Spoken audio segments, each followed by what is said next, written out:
current education system when they have the opportunity to be homeschooled free from violence, drug abuse, sexual abuse, a lack of education and infrastructure, bullying, and the CSE curriculum. Now we wish to pull our children in at an even younger age into this environment and potentially criminalize and jail parents who are non-compliant with the provisions of this Act. Making it compulsory for parents to register as homeschoolers is government interference with the rights of parents, as is the potential burden being placed on homeschooling parents to finance assessors, and the requirements to be met by Section 51 are a further hurdle to overcome. Supposedly, these measures are aimed at catching those homeschoolers slipping through the cracks. However, the current mainstream education system is suffering from a chronic failure rate, dropout rate, and is producing learners who cannot cope at tertiary level. Why the focus on homeschooling? If parents cannot meet these requirements, there will be no other option available to them other than to enroll their children in a government school. Section 16.2 mentions essential educational materials for uniform norms and standards. Whose norms and standards and values? Those of the parent or those of the government? No clause is provided for conscientious objectors, and it is critical that this should be provided for. Admission policies and code of conduct will now be accepted or rejected at departmental level, and code of conduct will be dictated, not unlike the Perputer Bill, which is seeking to force centrally dictated, controlled, and police codes of conduct on other social organizations who had up until now been free to organize and arrange their own constitution to which they would adhere to. Broad and vague powers are imparted by this bill. It's not clear what regulations can be promulgated in terms of this Act. Alcohol on the premises will add fuel to the fire of rape, substance abuse. We've seen news clips where parents are fighting on the sides of the sports field, and we feel that surely there's better ways to raise funds for schools. Perhaps alcohol should be excluded entirely. Thank you. Your time is up. Thank you.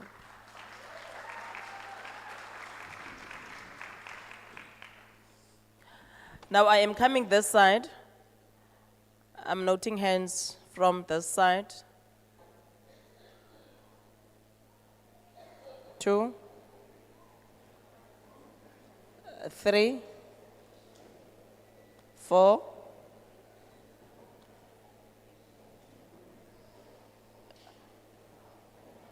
Okay, all right.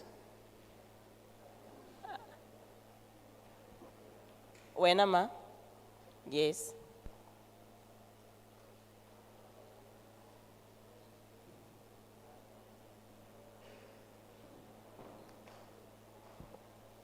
You, ma'am, purple scarf? Yes. Followed by you. Are we full? Sato, white shirt, yes.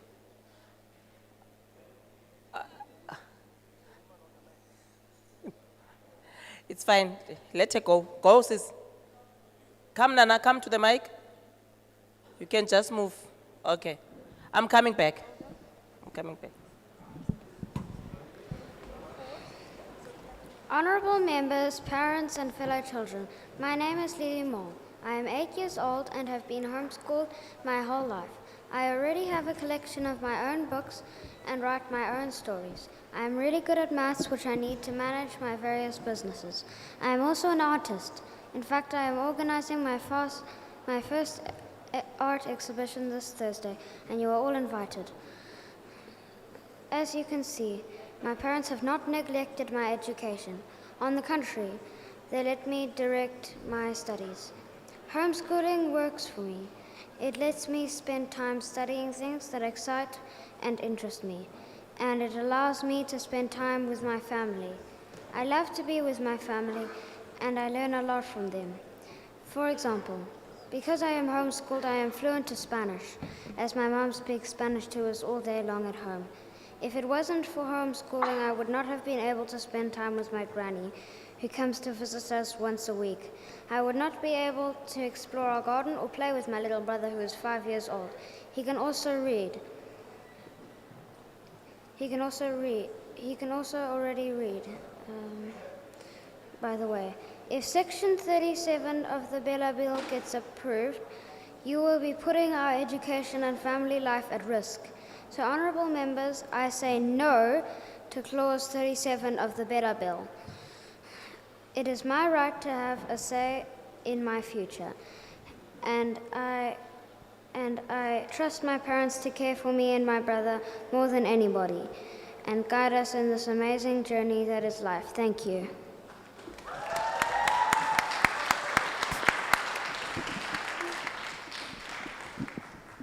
Thank you. Honourable members, dear parents and children, there are many points that I would object from Section 37 from the Bella Bill, but rather than restate what you already hear from the homeschooling community, I decided to tell you a personal story and why the approval of Section 37 of the Bella Bill will be devastating for homeschooling families. As you can tell from my accent, I'm foreign. I'm from Switzerland, where homeschool is very regulated. It is almost impossible indeed. My 10-year-old nephew attends public school and has always been bullied because he doesn't fit in. He looks different and his interests aren't the same as the other kids. The daily stress has had a negative effect on his personality. He has developed stress-related disorders and attends a psychologist every week to help him to cope. No child would go through this. And because government won't allow him homeschooling, he's trapped in this vicious cycle. They cannot afford to enroll him in a private school as it is too expensive. So should his mother quit her job and move to a different area in the hope of finding a better public school? So what can they do? Keep him in a public school and hope that he survives mentally until he's old enough to leave? Every day, my nephew suffers because government says that this is what is best for him. So that's the reason I'm here. South Africa gives us the freedom to raise our kids the way we believe is best for them. South Africa gives us the freedom to embrace and pass on our culture, beliefs, and values. So yes, I would say, South Africa, please continue to be the rainbow nation you are. Continue encouraging diversity and continue trusting parents with their children's education. No parent should be going through what my sister's family is going through. The education and well-being of our children should be at the very core of education. We should not be changing education to suit a government agenda. If Section 37 of the Bella Bill is approved, you will be putting many families at risk, and worst of all, you will be going against the very principle that makes South Africa a great and proud country, standing for freedom. Thank you, Siyabonga.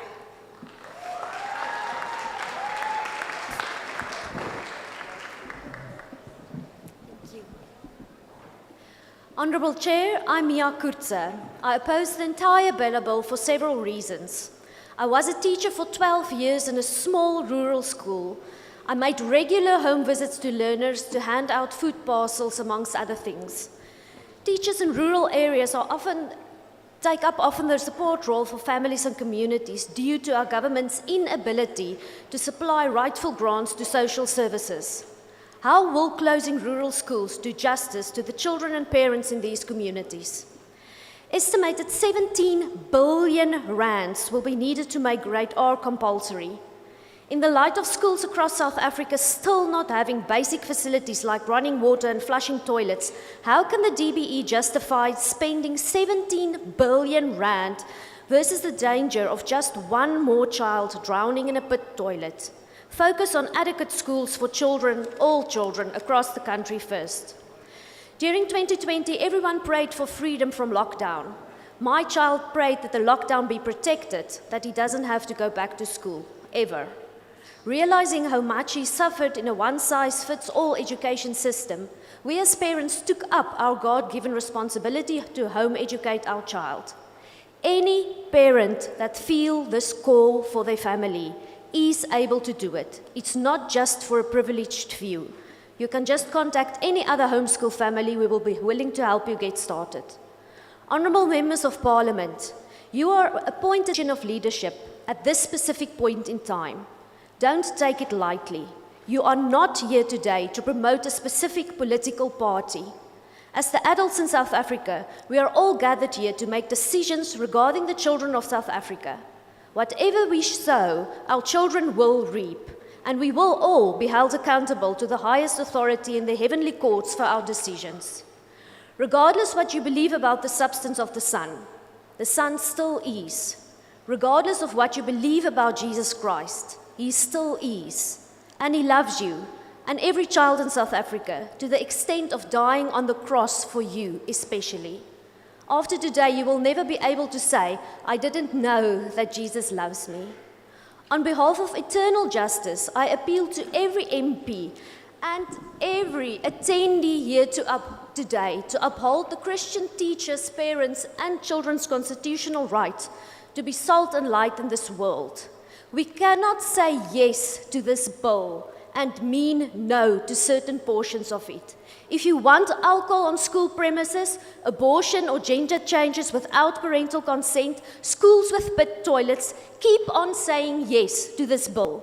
For me and my family, we will serve the Lord. Ma'am. We say no. Ma'am.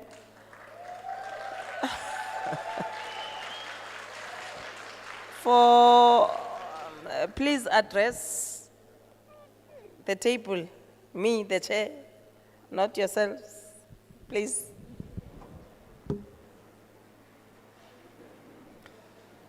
Honourable Chair, I can't see you behind the camera though, but all the members, thank you for this opportunity. I'm Stefan Kurtze, and I oppose the entire bill. This is not a debate today, so having somebody from DBE telling what the bill is, maybe we must have somebody that can tell us what the bill is not. To ask parents to register for homeschooling is not according to our constitution.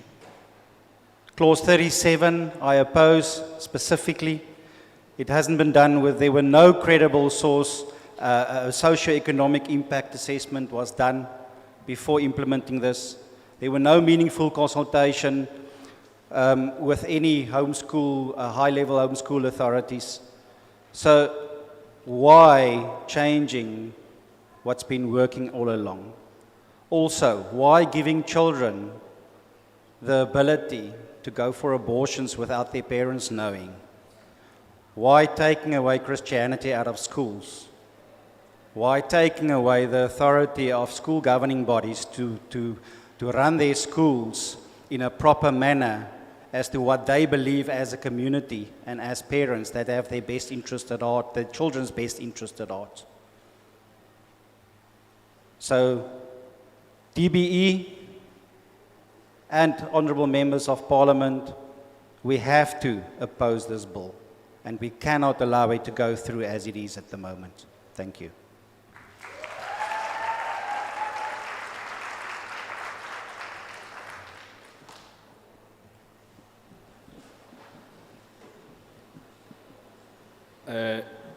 Chairperson, all honorable members in the House, greetings to all of you.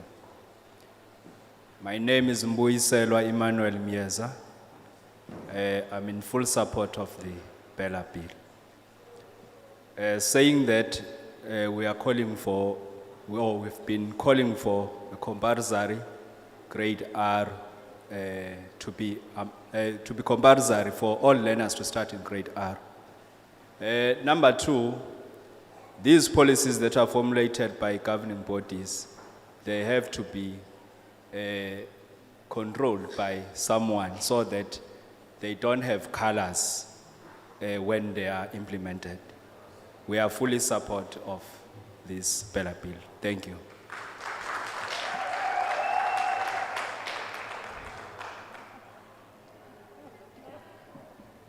Chairperson of the session, I greet you all. My name is Mbuso Zigalala, and I'm in support of the Bella Bill. Thank you.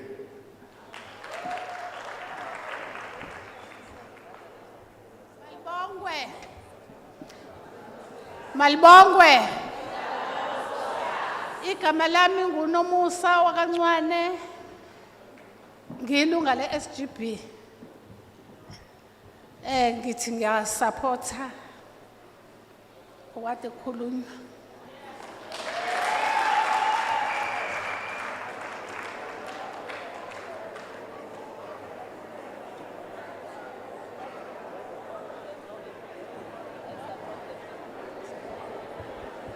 Order, you are in parliament. They are watching you at home, you are making noise. Good afternoon, everybody, and members of parliament. I am Dr. Alfreda Fleischmann. I'm a lecturer in research and education, and I reject this bill entirely because of the main reasons as follow. Many at grassroots levels are not very happy about this bill, and they need to add their voices to this.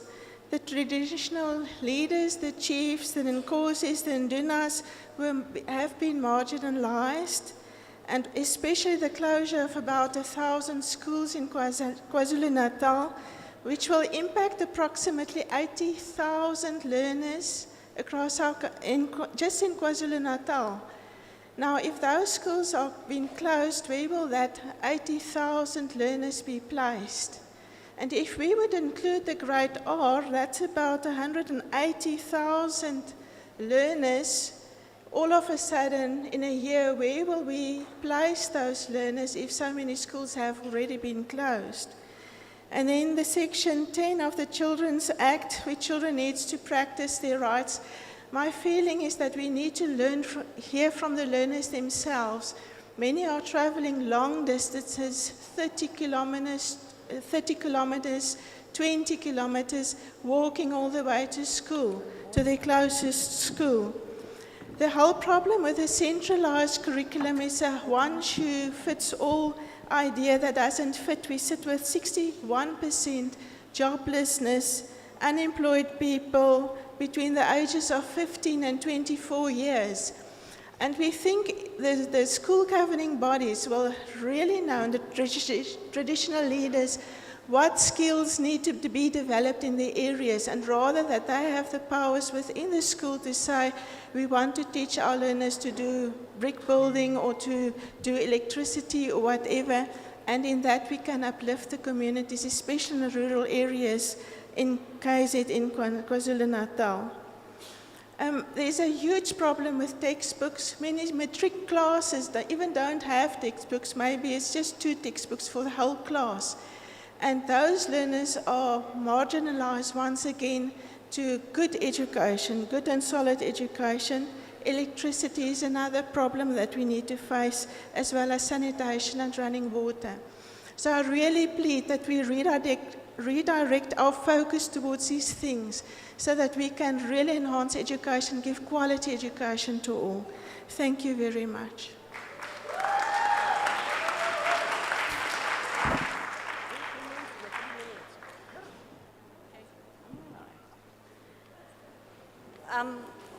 Bismillahirrahmanirrahim. Okay, can I start? Okay. My name is Nadia Karim and I oppose the bill, especially Section 37. Good day, Honorable Chairperson and Honorable Members. It is a great hope that I stand before you. I would like to bring your attention to 1994 when we came out of apartheid. And South Africa, who was stuck with 2 languages, English and Afrikaans, said, our children cannot learn in only 2 languages. These children that do not know Afrikaans and English, we did not force them into corners and say, you have to learn in these languages. No, we said, listen, South Africa, we will offer 11 languages so that every one of our children are accommodated. Every one of our children can learn in an environment that is okay. But we did not stop there, no. We then started accommodating refugees. We offered Urdu, Tamil, Telugu, German, and the list is endless. That is what South Africa does. My name is Nadia Karim, and I am a maths teacher for over 20 years. I've worked with the Department of Education. I've worked with Jerk Passon, who is a maths professor. I have worked with ESCOM, all the criteria and that required to teach our children maths. But besides that, besides knowing our maths curriculum like the back of my hand, I have also went to the effort to learn the IGCSE British curriculum. Let me tell you, South Africa's standard is high. we are meeting the standards because the IGCSE reaches only grade 11 of our South African curriculum. I have studied the Singapore math system, which is grade 1 to grade 6. And our curriculum is on par with them. Yes, Singapore offers different methods, different ideologies, different systems. And that is what the homeschoolers are bringing to our country. They are not questioning our curriculum. They are improving our curriculum. They are bringing different methods. So they are taking our 2 languages and bringing it up to 11 languages. Our children learn in different methods, different ideologies, different systems. The methods of learning are infinite, and we cannot limit them to only certain amount of methods. I have thought well over a good few numbers of children. I've worked with the department and marked for the department, so I do understand the curriculum. I can tell you that I have many learners under me, whether they are builders, doctors, physiotherapists, accountants. I have taught every type, and every one of the learners were never the same. Not one child under my belt has learned the same method, the same style, the same ideologies. What I'm bringing to your attention is that these homeschoolers are our allies. They are bringing in new methods, new ideologies. They are not challenging us. They are not changing our curriculum. They are improving it. They are taking our 2 methods and bringing it up to 11, which is what our South Africa wants to do. We want to accommodate everybody. We do not want to limit them to English and Afrikaans like the apartheid dames. We want to put all 11 and even more into our country. Thank you. Your time.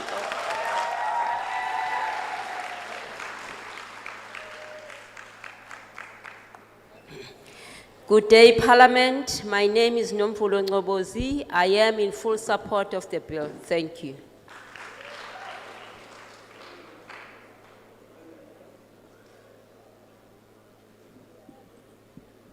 Good afternoon, everyone.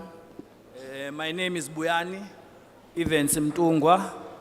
I fully support the bill. I see it as a very, very transformational bill as it addresses a lot of imbalances that the South African Schools Act had and the Employment of Educators Act. I thank you. Thank you very much.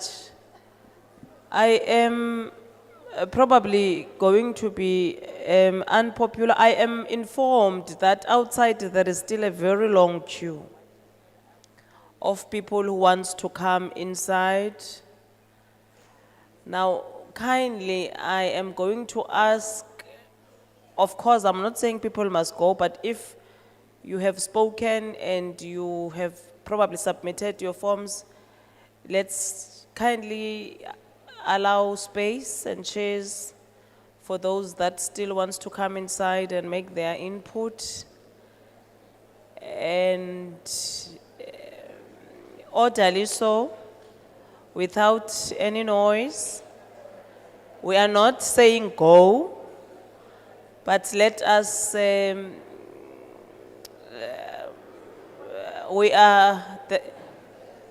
are many people inside and outside apparently. Now I'm going to note hands from top there. No, I'm coming. And anyway, I was supposed to go this side.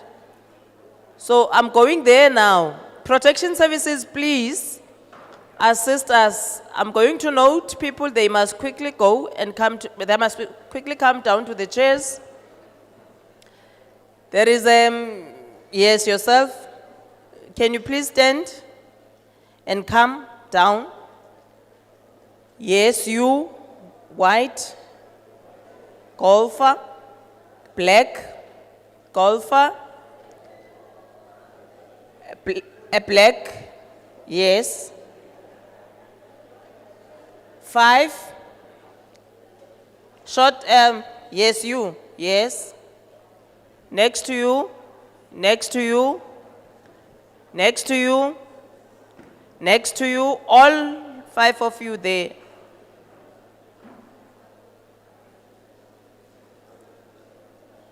There is yes, that you with a tie. Yes, white in front. Yes, you.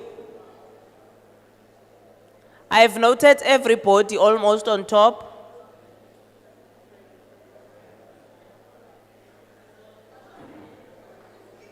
Order, we are still in Parliament.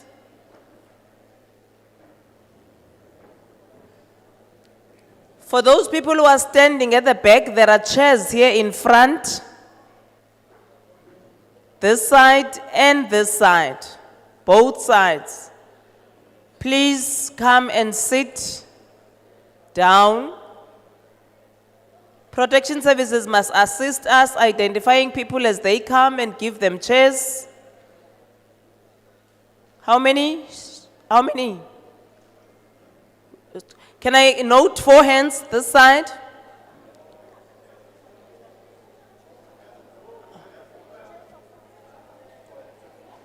Were you not saying 4? No apologies, Bab. Kikupa maitwarel. Sorry. They are confusing me. These ones, we are going to fire you, protection services.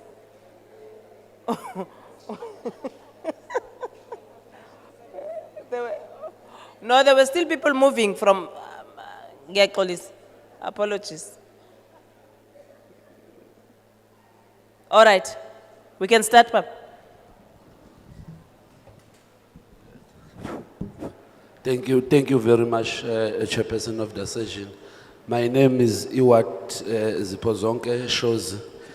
I'm here in full support of the bill with a view that e-bills is very much decentralized and it is very much empowering.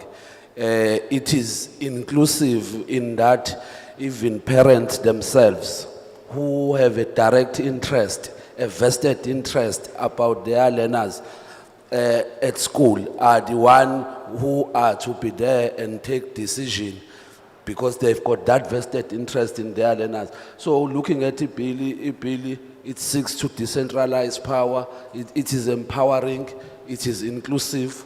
On the basis of that, we are therefore in full support of the bill. Thank you.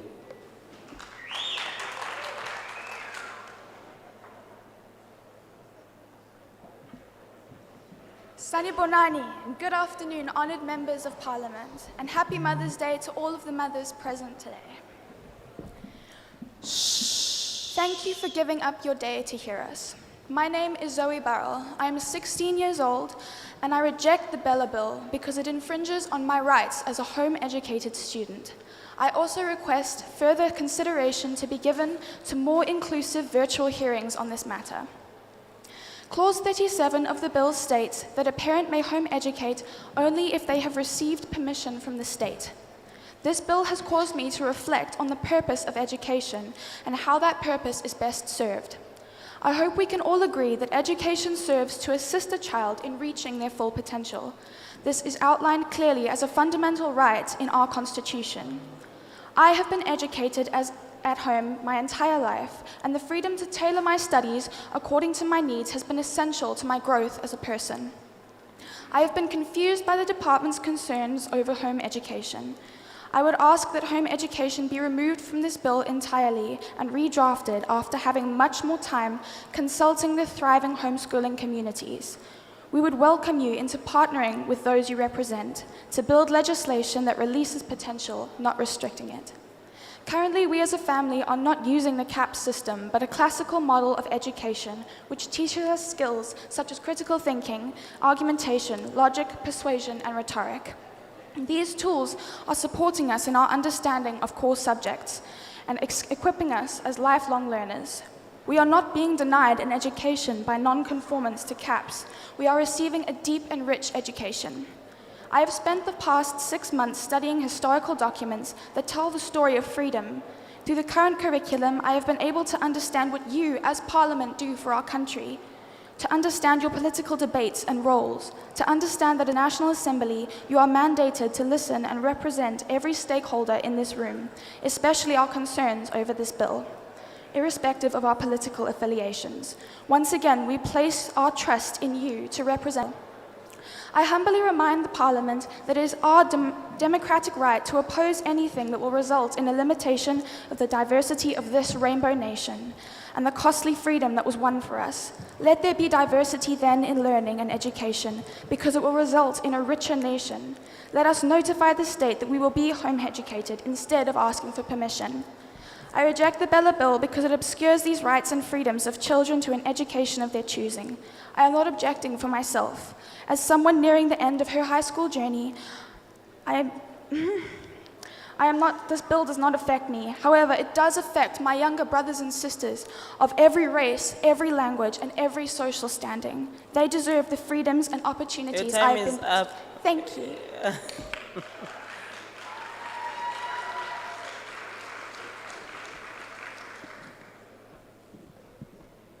Chairperson of the session, my name is Tolani Lutuli. I am in support of this bill fully because it seeks to address the injustice of the past. Thank you. Thank you, Siyabonga. Next.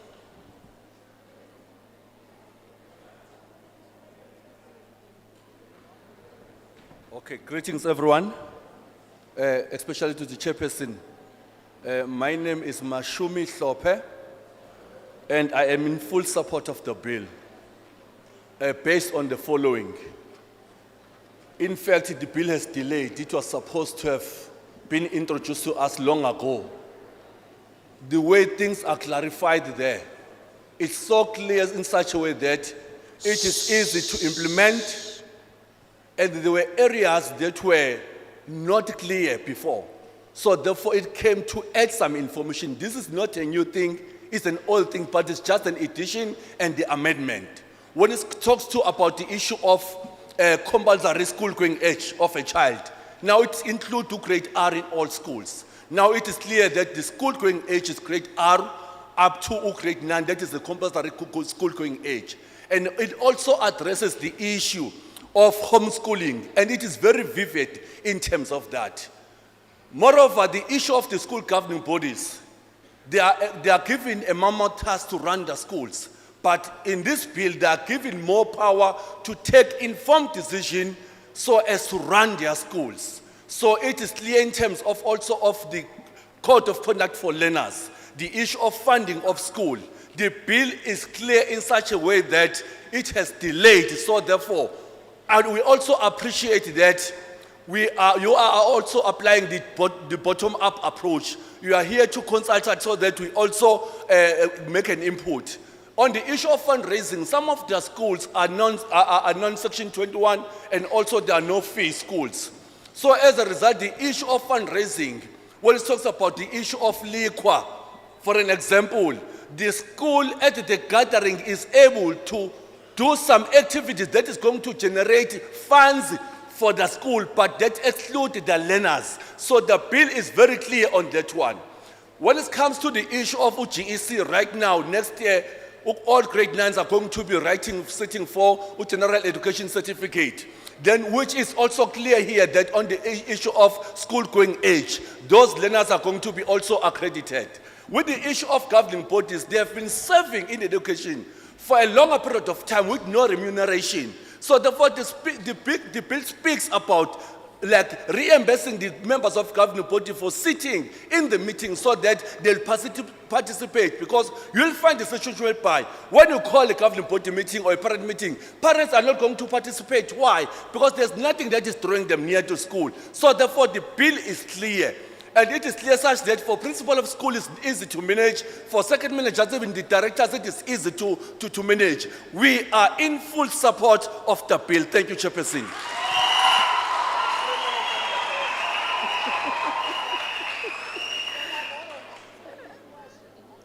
Sanibona igama lami nguMax ngwakaMalungu. Mina ngithi angiyisupport ibill le ekhona njengamanje. Into eyenza lokho Order. We cannot hear him. Oh, into eyenza lokho ukuthi ngingayisupport le bill. Ibill iyahluleka ukuthi ibheke ekutheni abafundi laba abasheshe bayeke esikoleni isikhathi singakashaya ukuthi baze bafike ku matric. Enye into engiyibhekayo la ukuthi ibill kwenziwa yini ukuthi ama resources ezikoleni angabe bikho ezikoleni kakhulukazi lezi ama disadvantaged schools, like ama libraries aswathuli ama resources amaningi ezikoleni lezi ezabantu abamnyama, ikakhulukazi awekho ama resources ezokwazi ukuthi asize abantu abamnyama izingane zabantu abamnyama. So ngithi ke mina ke equality enye yabantu yothisha abafundisayo ezikoleni ayikho esezingeni elanele ekutheni ikwazi ukuthi ifundise ini izingane zethu ezikoleni zethu. Siyabonga.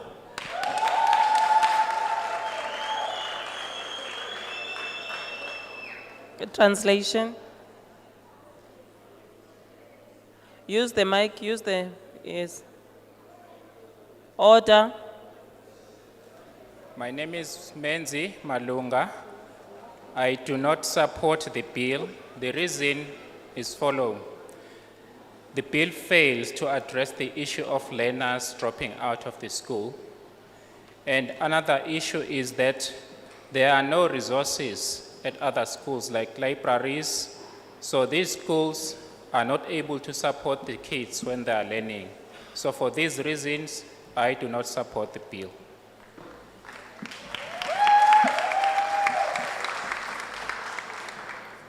Greetings to the House. I'm Dr. Spesihle Zuma. I support the bill on the basis that it carries the transformation.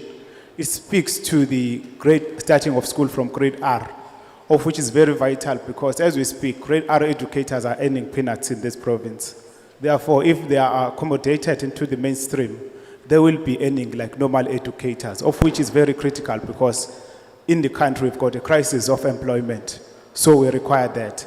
And then secondly, it's transformation because some of these former model C schools are using language policy to discriminate our own children, of which is incorrect. Thank you, Chair.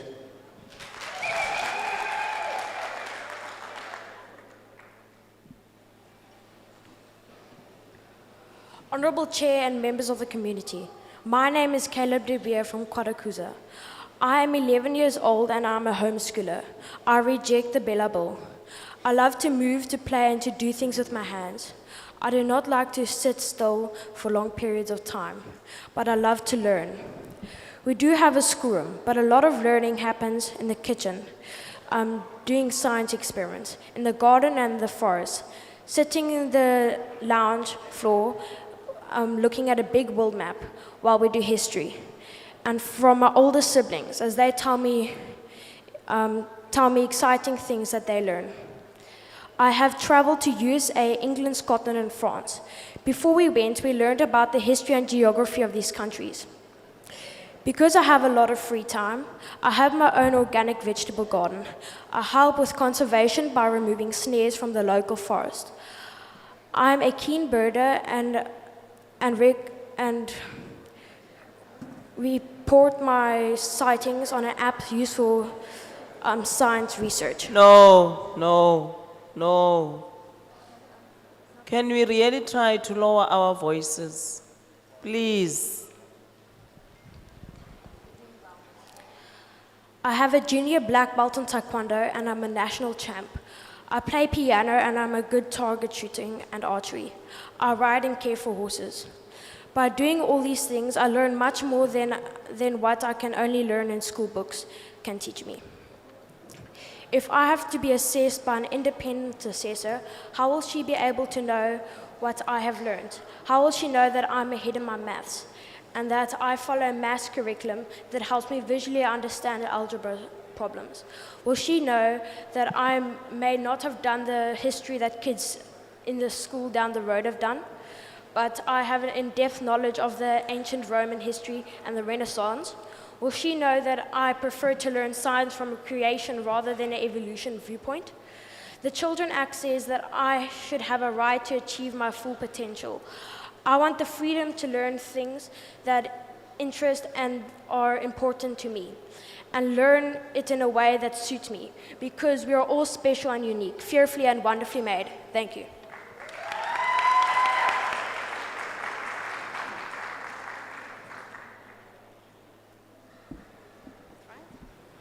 Honourable Chair, members of the committee, I'm Adele Baker from Kwa-Zulu, and I reject the Bella Bill, in particular clause 37. I'm a medical specialist, a paediatrician who has spent my life working with and advocating for children. But with my son's permission, I will share with you why I put my medical career on hold to homeschool my 4 children.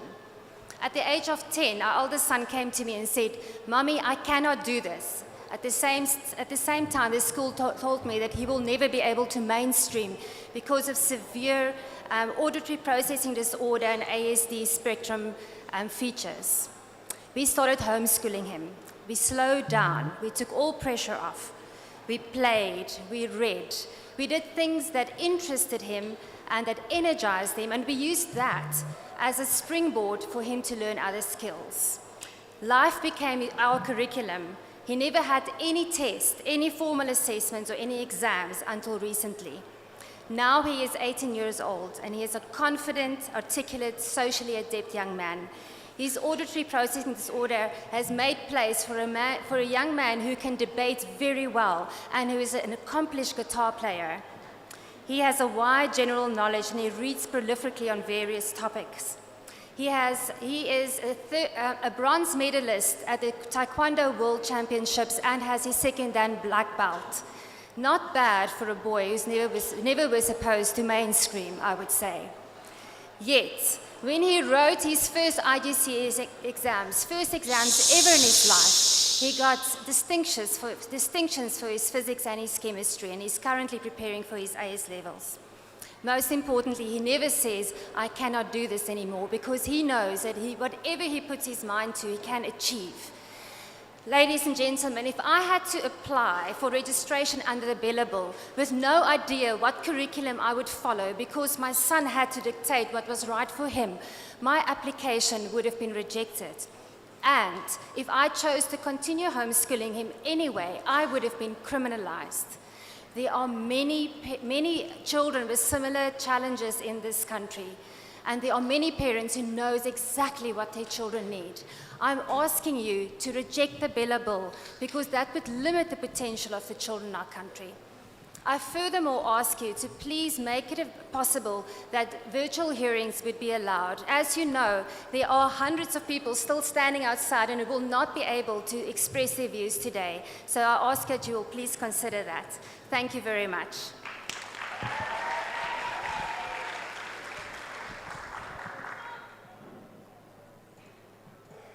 Good afternoon. Honorable Chair and members of the committee, I'm Jana de Beer and I am a 14-year-old homeschooler from Kwa-Zulu.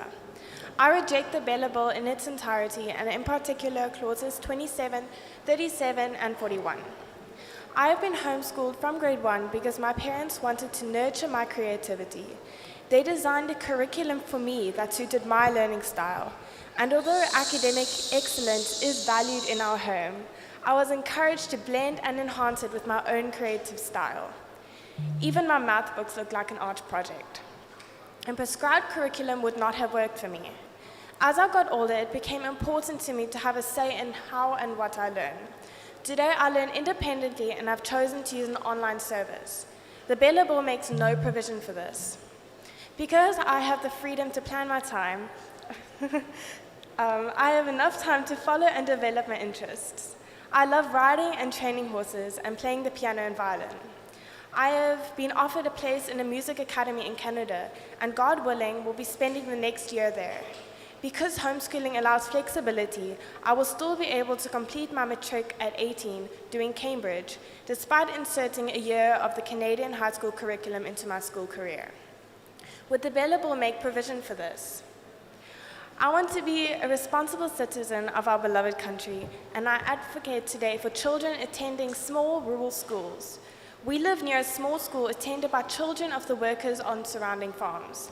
Many of these children can walk to school, and some farmers provide transport for the children. I reject clause 27 that allows closure of schools with fewer than 135 learners. Closing of small schools has a huge impact on the community. The financial implications for transport to school on low-income families is significant. It may contribute to fragmenting families if children have to be sent off to distant family members so that they can attend school. I also strongly object to the freedom granted to the minister to make changes and regulations as he or she sees fit. This clause makes the process of the Bella Bill public participation obsolete. Thank you for the opportunity to participate in this project.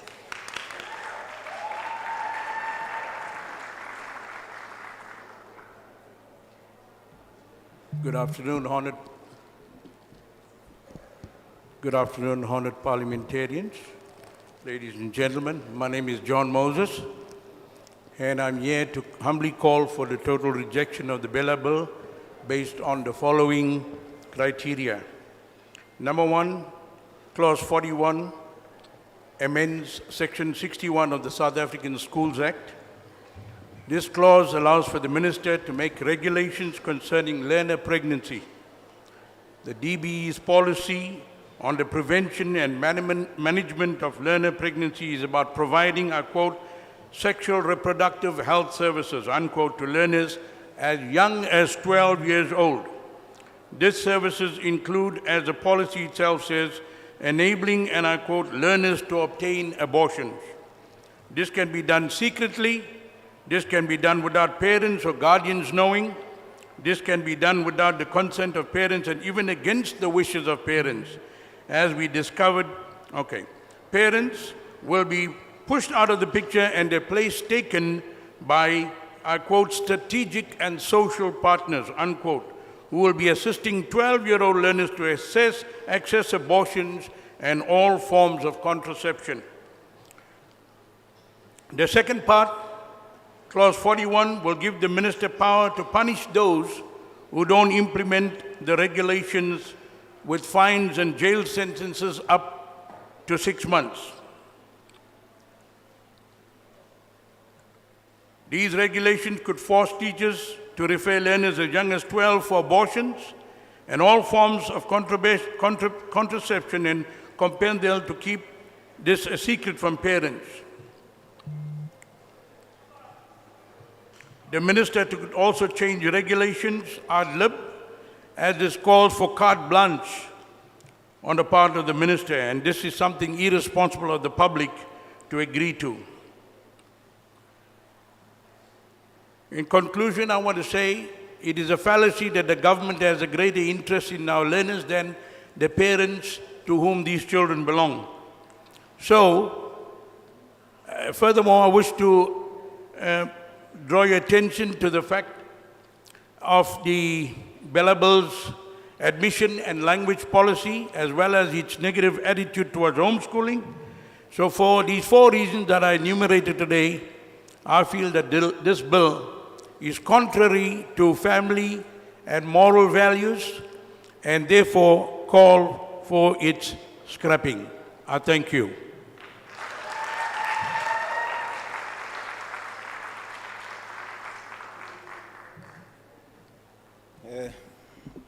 Chairperson Slalo, nabo bonke abakhona.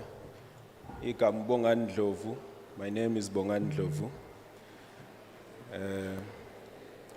I am here to approve the bill because it seems to deal directly with the issues of the haves and the have-nots.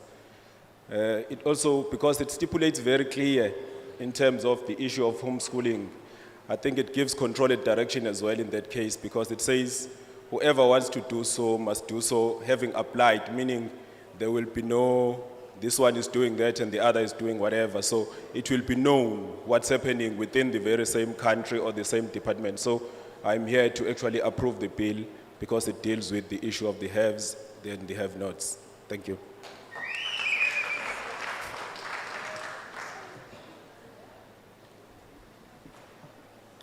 Greetings to everyone. Chair, my name is Sitembisile Mhlongo, an SGP member from Tongat Primary. Mine is to approve the bill. I would say if the department would go as far as saying that it should be compulsory for a four-year-old to be enrolled in ECD, since the transaction was made between social development to education. The early childhood development was shifted from being monitored by social development to education. So I would say that it should be compulsory for a four-year-old to be enrolled in ECD. And for grade R, it should be compulsory that one had graduated from the ECD, which is early childhood development, to grade R in order to be enrolled to a primary school or a secondary school. And I would like to also propose that the department should focus more on skills, since it's focusing on theory. Theory doesn't assist. It doesn't assist even in higher institutions. I thank you.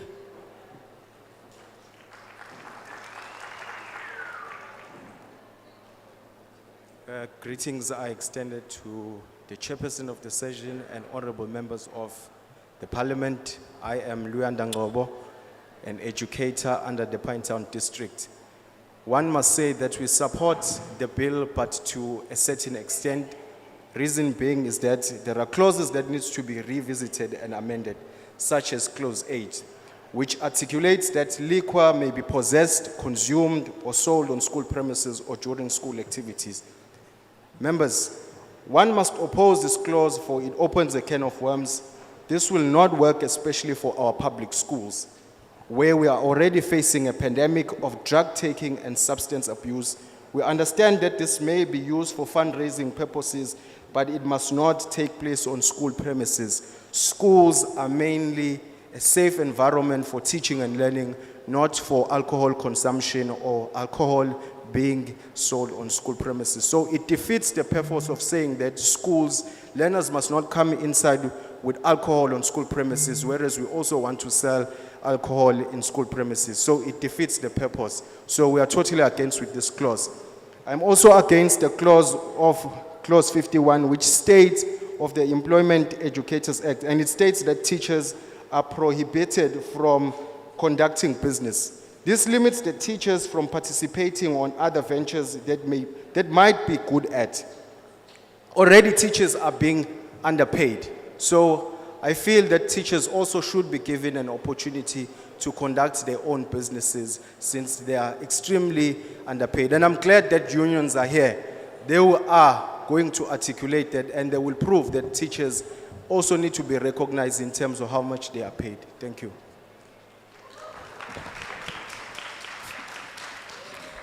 Just before you proceed, there is a white Toyota Corolla cab. It is NMZ 5025. It is blocking the way. The owner of the vehicle, please, can you attend to that? White Toyota Corolla NMZ 5025. Good afternoon, Chairperson and the members of Parliament. My name is Sandile Mkize. I'm here to fully support the bill based on the issue of making sure that grade R is now taken care of and compulsory education is now there. And also for the fact that these amendments will make sure that there is going to be a clear guidelines in terms of the issue of cultural beliefs in schools, religious observance, and also for the fact that it is going to regulate the issue of homeschooling. So I support the bill. Thank you.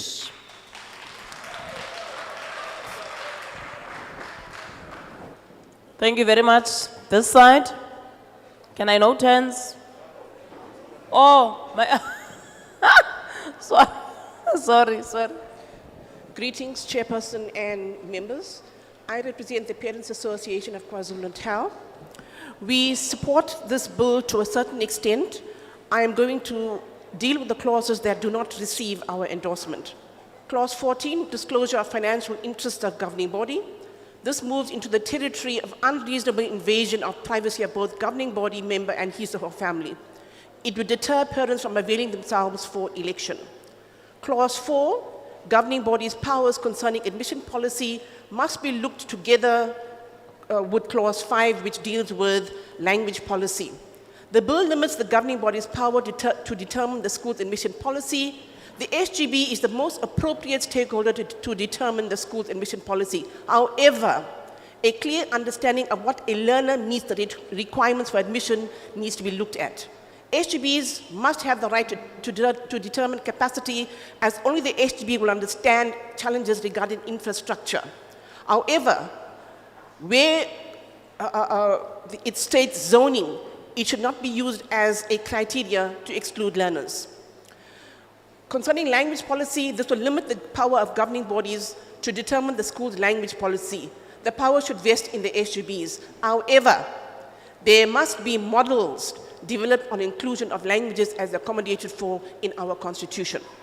Clause 16, which deals with the governing body's powers concerning procurement, the proposed amendment supports a central procurement policy.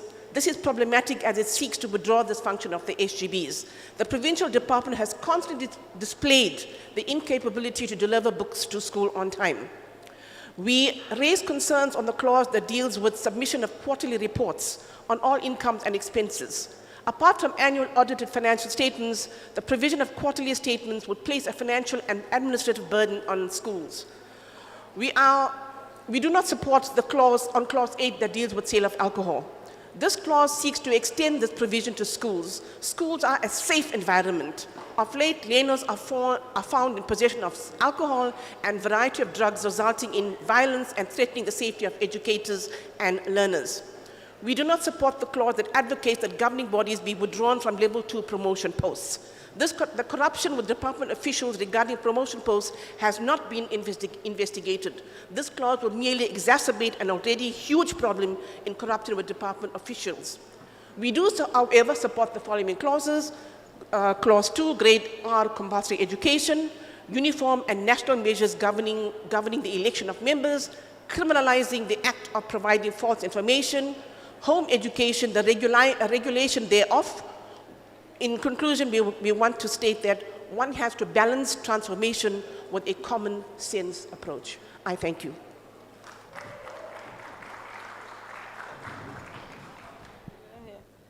All right, I'm seriously now coming to this. Amaba. 2, 3, 4, 5, 4. You are very anxious. You really want to speak. So, I did note you. Let's count, please, as they are moving to the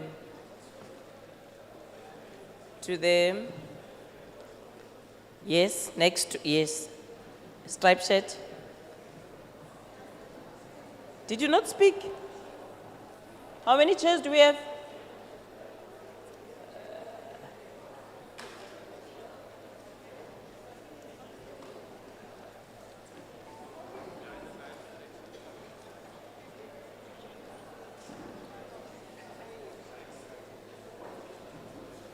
Order, order, order.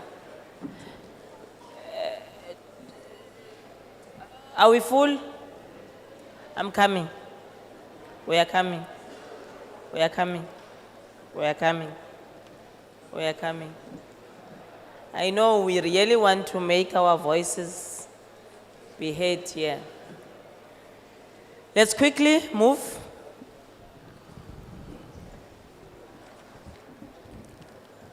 Honorable, my name is Bruno Hlongwane.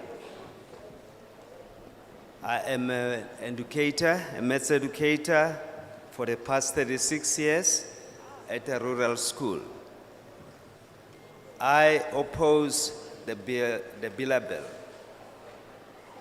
As Minister of Basic Education herself has explained in response to the question, order.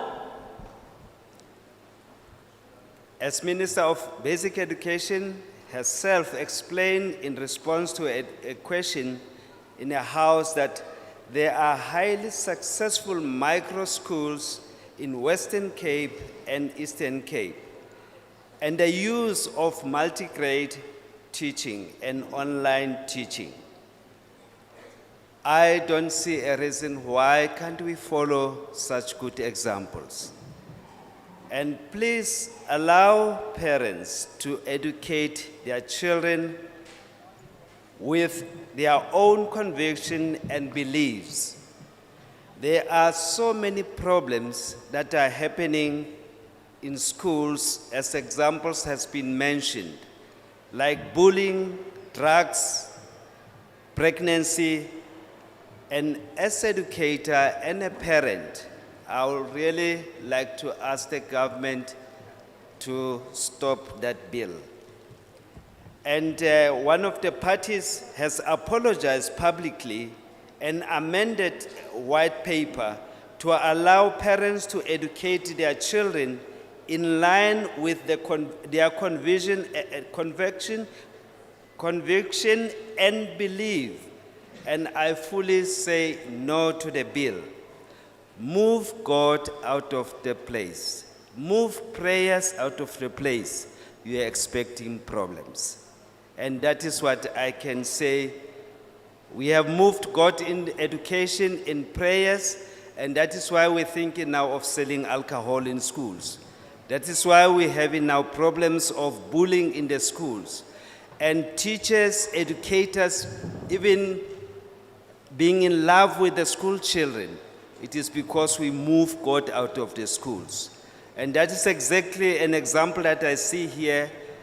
People don't respect one another because they don't respect God. Thank you so much.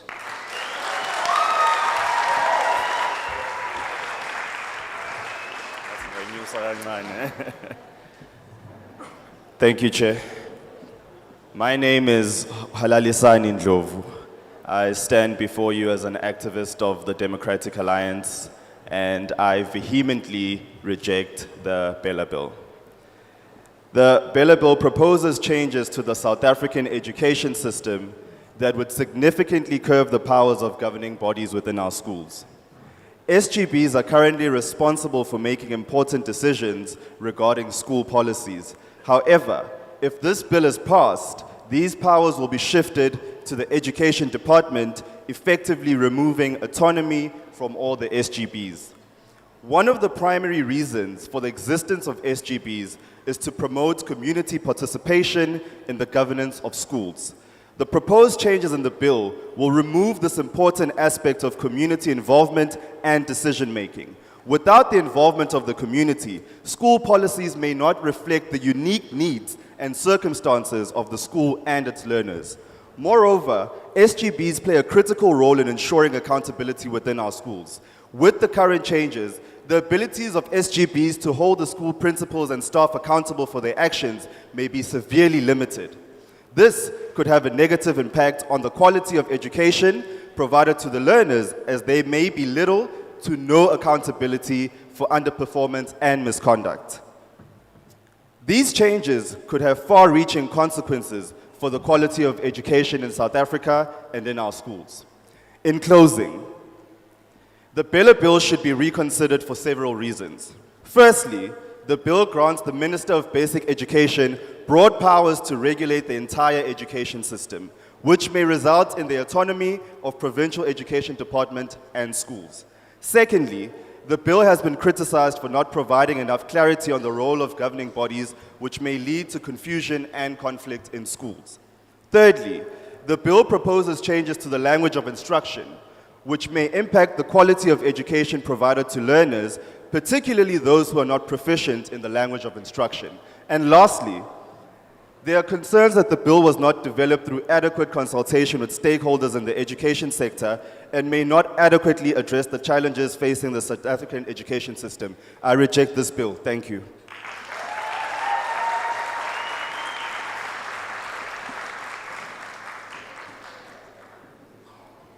Greetings, Chairperson, and everyone in the house.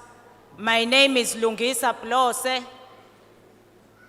I come before you not only as an educator, but also as a parent, a South African citizen, and a community member. I'm not coming with long prepared speeches or anything as such. I'll be very sweet, short, and straight to the point. I am in full support of the Bella Bill. Thank you.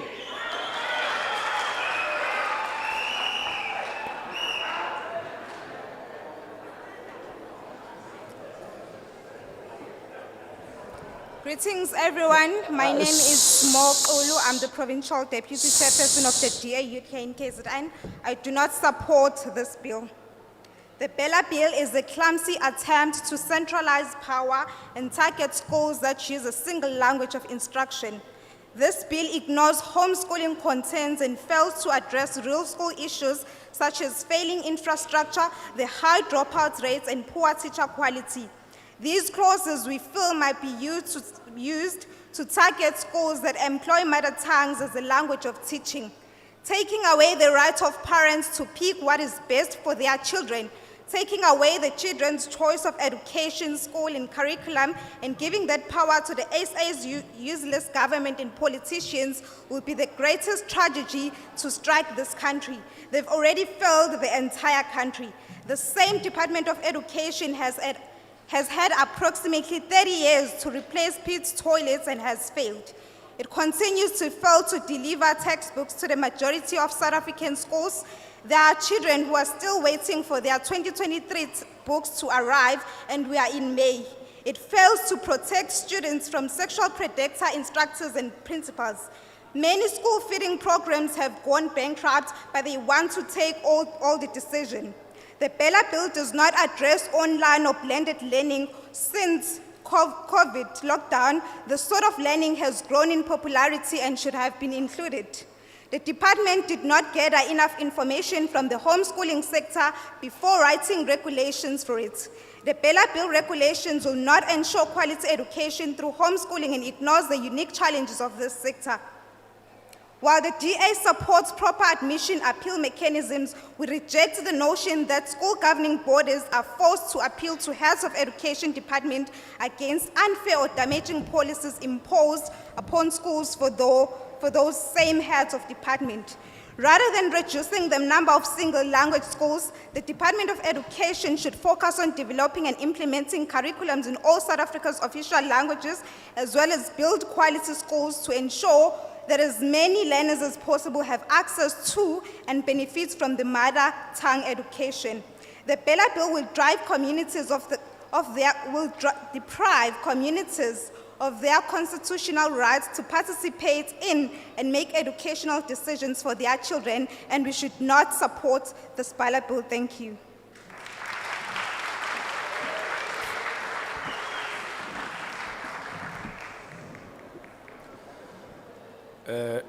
Good afternoon, everyone, and good afternoon, Chairperson of the House. My name is Mongeni Msomi.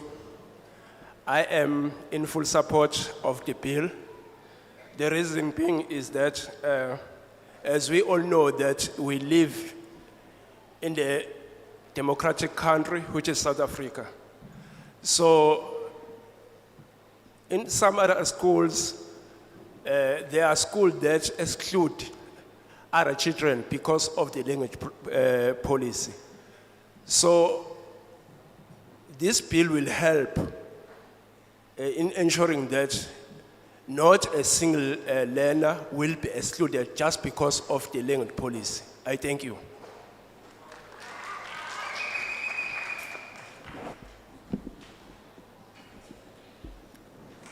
Ngiyabonga.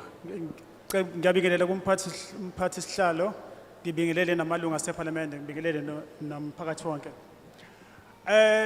Ngiyayisupporta i-Bella Bill. Ngiyisupporta because it supports the inclusivity that you still have. White paper 6 iyagcizelela ukuthi we are all not the same, but we need ama-techniques athize ukuze attend ama-challenges ethu. Ngiyacela kwi-Parliament ukuthi isiZulu siyayisithi alikho isoka elingenasici. You have done it nge-Bella Bill, but please consider to include umzali malane pregnancy. Try guys, include abazali. There are things engakwazi ukuthi zithathele zona inqumo. I thank you, sir.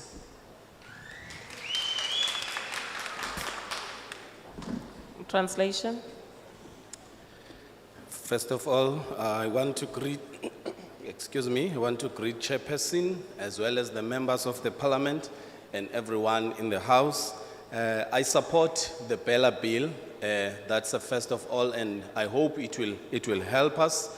And we as parents, we also looking forward to it because it will help us as also as parents. But I ask you as the committee, because you know that everyone can, each and every person, even if he can do best in what he's doing, but there will be things that will need to be improved. So we ask you as parents to help us, as parliament to help us as parents when it comes to pregnancy at school.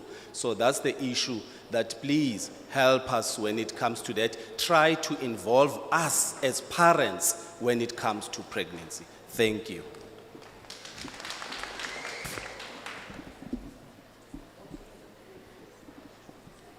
Goedemiddag aan... Wat? Ja, goedemiddag, is alright, praat. Goedemiddag aan al die leden van die raad. Mijn naam is Henry. Ik is 8 jaar oud en ik is lief vir tuiskool. Ik verwerk die bellabel. Dit is lekker om saam met mama te leer. Of ons nou skoolwerk doen of kos maak. Ons werk so vinnig as iets maklik is en stadig as dit moeilik is, tot ek dit verstaan. As ons werkies vinnig klaar maak, het ons baie tyd om na ons boerderye te kyk. Navorsing te doen oor goed waarvan ons hou, of om goed uit papier of rommel uit te bou. Ons leer deur te speel. Mama hou ons werkies by mekaar of neem foto's van dit wat ons doen. Alles kom in ons portefeulje. As 'n vreemdeling my wil toets, gaan hulle mos nie alles kan sien wat ons geleer het nie. Die lekkerste tyd is wanneer ons van Papa God leer en wat hy vir ons wil hê. Dit is hy wat gesê het ons moet tuiskool. Dan moet Papa en Mama mos nie vir iemand anders vra of ons mag nie. Baie dankie dat julle na my geluister het.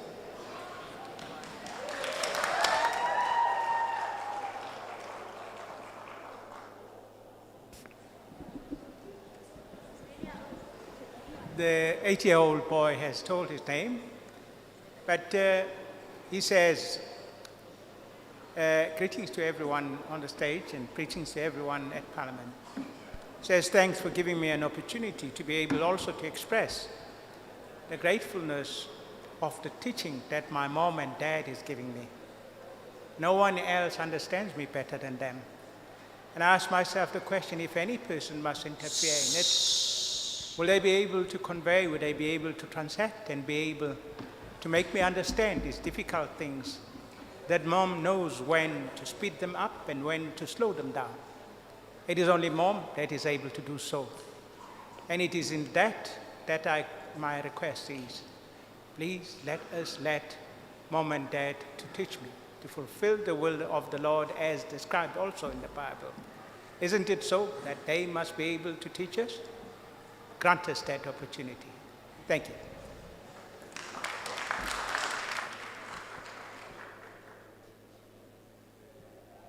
Ladies and gentlemen, I greet you all. My name is Nkoskona Mhlamvu. I'm in full support of the bill as it stands. I feel as though we all in agreement, just that people are trying to miss the point deliberately. It doesn't say anything about homeschooling being abandoned or anything. It has to be there. Just that we have to know what's going on behind closed doors. We have to know that there are no cults that are being built to discriminate against those who were previously discriminated against. So the Bella Bill is there to support us as we have been excluded in the previous South Africa. So let's try and build from what we've been given. Thank you.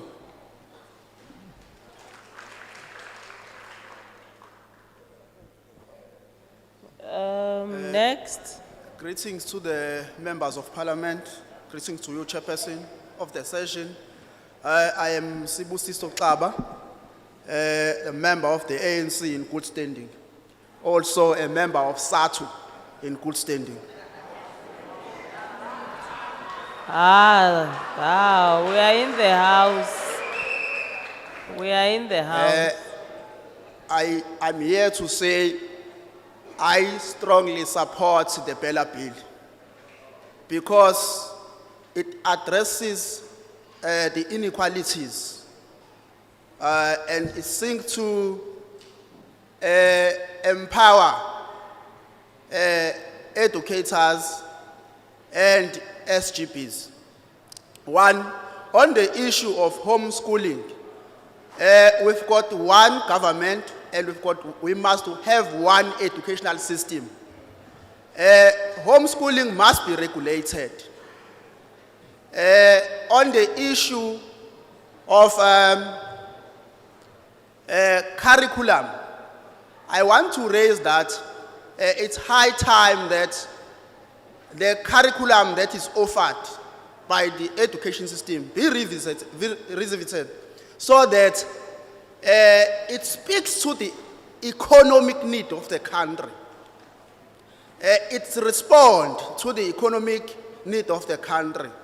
So, as a member of SATU, I support the bill, and in fact, there are many things that should be included in that bill, but we are happy and we support the bill. Thank you very much.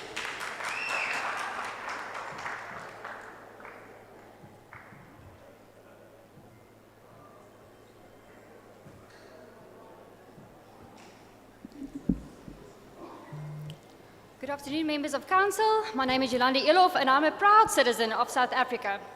I reject the bill. We live in a truly unique, multicolored rainbow nation. Implementing the Bella Bill will eventually conform us all to being the same. Mix all the colors and you get a dull grey-brown. Instead, we ask that government address what is truly necessary. For example, mother tongue education. One of the assets government can use is homeschooling, as it directly addresses a lot of the educational issues we face, namely overcrowding, lack of access, and lack of mother tongue education. It is also cost effective, as there are many excellent resources available online that are low cost and even free. All you need is a phone with internet access that most people, even in townships and rural areas, have, and one willing adult to take responsibility for the child's education. Homeschooling also eliminates expensive traveling costs and the need for families to be apart. As parents, governed by the Word of God, we are invested in giving our children what is best for them, and that can differ for each child, let alone each family or culture. In our home, we have a few projects that help teach our children responsibility, entrepreneurial skills, basic homemaking skills, and caring for our community. Something that can easily be replicated in rural areas, giving our children pride in who they are, where they come from, their contribution to society, and a base from which to launch a career. Our boys have the privilege of getting to know different cultures by interacting and learning from almost everyone that comes through our home, or wherever we might go, whether it be the lady that helps us clean, or the guy that comes to deliver something. They gain the respect of our Zulu gardener as they work hard alongside him and learns what he has to teach them. We have multicolored cultured neighbors and friends from whom they learn their different cultures firsthand. This is true multiculturality. We can progress at our own time since we follow a mastery-based approach. 1 month, a subject may seem behind according to CAPS, but the next, we may be far ahead, as happened with our eldest son's reading abilities, for example. It would be difficult for an outsider to determine whether our curriculum is equal to CAPS at any given time. Keeping these advantages in mind, we request that a joint liaison council between the DOE and homeschoolers be established in KZN to ensure we work together for the good of our children's education. Another asset available to government are cottage schools and online homeschooling centers, which also alleviates said challenges. We ask that government writes, after the necessary research, their own legislation. Parental responsibility, according to the Word of God, has previously been established. This extends to SGBs governing our schools and not ministers, even though it's well intended. We ask that government equips and encourages the rainbow-colored spectrum of our educational sector. Your time is up, ma'am. Thank you. Thank you.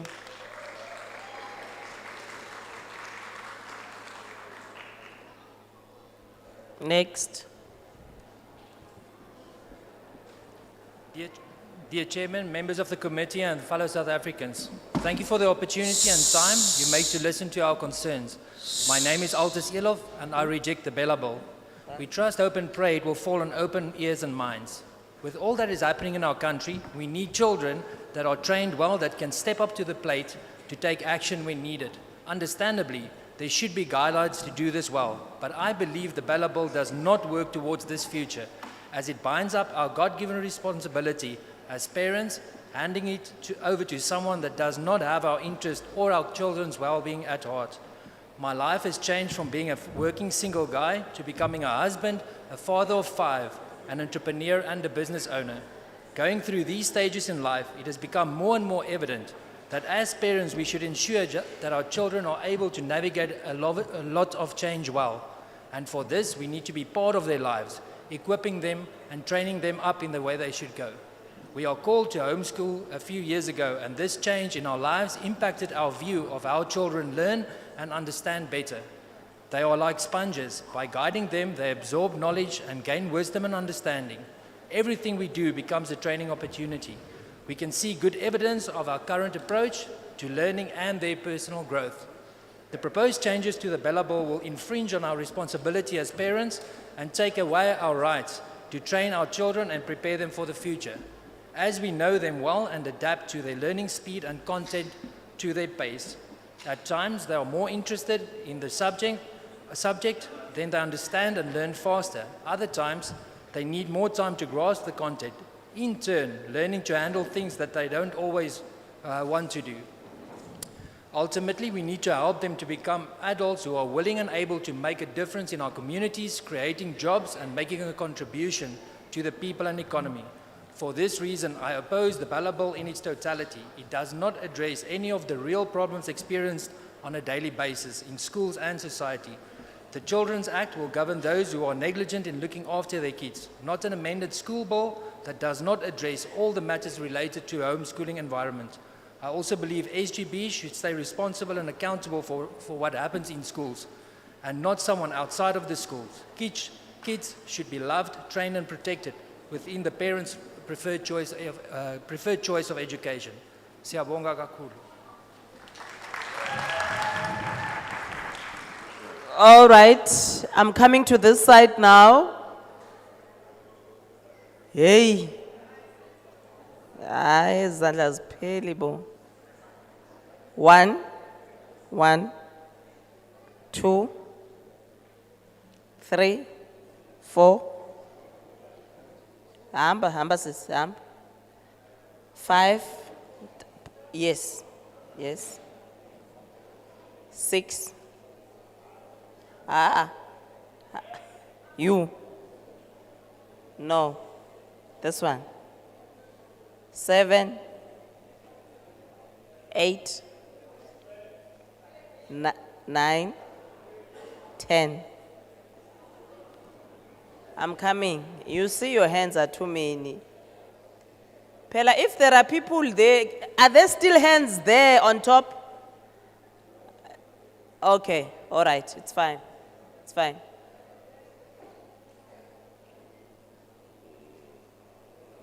You are good participants, but hey, niyangxola bo. Ninomsindo. Very good participants, but there's noise. You, Pinetown. No, Pap. Sorry. No, go. Go to the mic. I don't know what happened. I have noted. Go to the mic. Go to the mic. All right. Let's start. All right. Afternoon to everybody here. My name is Alan Bartlett. I'm an ex-homeschooler. I just want to point out here with regard to the Bella Bill, and it's going to be crowding the schools with some of the provisions that it makes. We enrolled our daughter at a government primary school in our area. We later enrolled our son, that's better. A son at the primary school as his sister attended. Unfortunately, the large number of children assigned to each class made it difficult for the teachers to teach effectively. Many of the children required extra tuition in reading and writing and silence. The children who were more proficient in these subjects were sent to watch videos to help them keep occupied so the teacher could allocate time to helping the less proficient. This routine persisted for an entire term, at the end of which we inquired of the teacher how long it would continue for. She was unable to give us a timeline, so we decided to look for a more reliable source of education. Our daughter was also a large class of teachers who generally were not able to offer any kind of video attention under these circumstances. After much research and inquiry, we decided to enroll both our children at a private Christian school. Our children were required to sit a test to determine the entry grade levels for the new curriculum. Our daughter had consistently been top of her class for several years in the government school. So we were, shocked to find out that she was 6 months behind the ACE curriculum for her grade. The ACE curriculum was being widely embraced as a valuable homeschool resource at that time. Having had 3 years' experience of the system, we felt confident that we could implement it successfully at our home ourselves. Our daughter was in grade 8 and our son grade 6 at that time, and they both went to complete grade 12 respective while homeschooling. Homeschooling was a positive experience for all of us as a family. Our children did not miss out on any learning material if they were ill, so it often happens in traditional school settings. ACE teaches children to set goals in every subject every day. Once the goals have been completed, the learner is free to pursue other hobbies and interests, such as piano lessons, horse riding lessons, and taekwondo. Our son was also a member of the Air Scout group and achieved Springbok Scout status in grade 12 year. Both children sat the American SAT test in their final years of homeschooling and achieved outstanding scores. They received a large number of invitations from universities in the USA to apply for admission.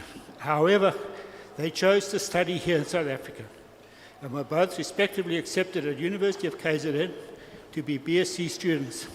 Our daughter graduated from KZN with a master's degree in biochemistry and went on to get a PhD at Stellenbosch University. Our son was also graduated with a master's degree in chemistry from KZN and was awarded a bursary to study at Phillips University in Maritzburg. Your time is up.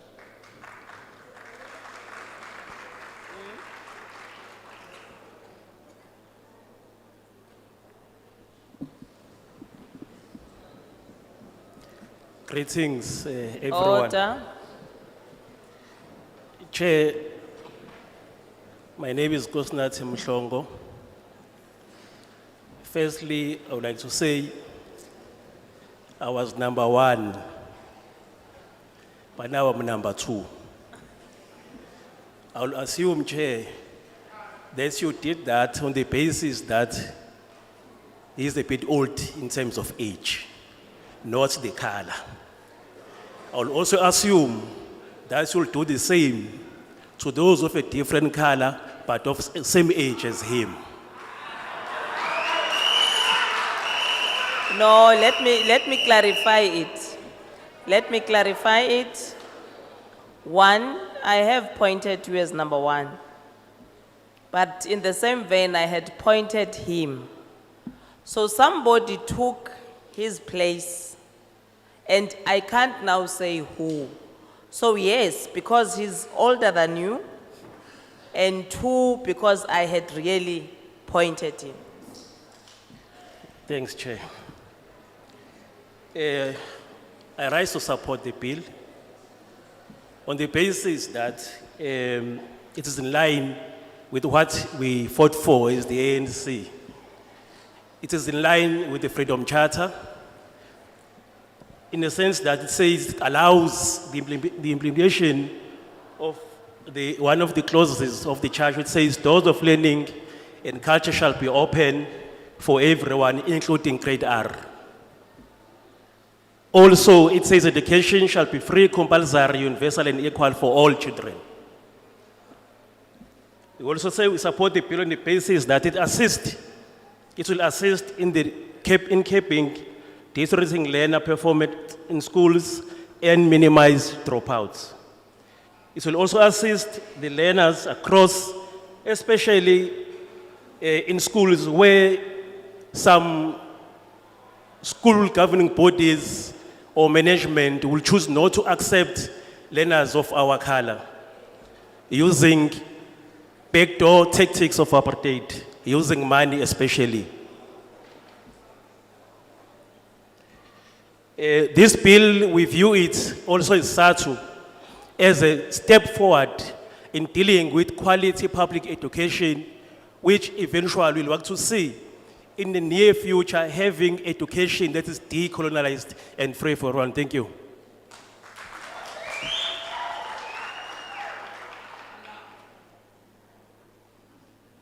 Sanibona nonke nikhona. Sanibona nani parliament. Thamsanqa Khumalo usihlalo we Pinetown district ku National Association of SGPs. I'm sorry to say that I can't say we are supporting or not supporting this bill, because when I was coming here, since this morning, I've been receiving some complaint from my fellow SGPs that the information was not transparent enough to get to them. They even can't get even the opportunity to select or elect those one they want to be represented by here. So they even asked me to appeal to the parliament.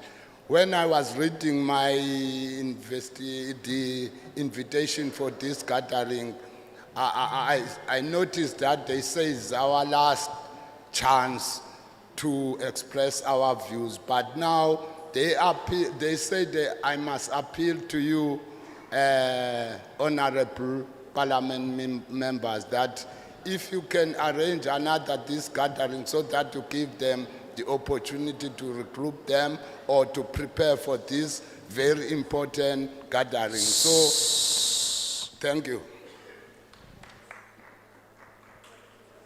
Next.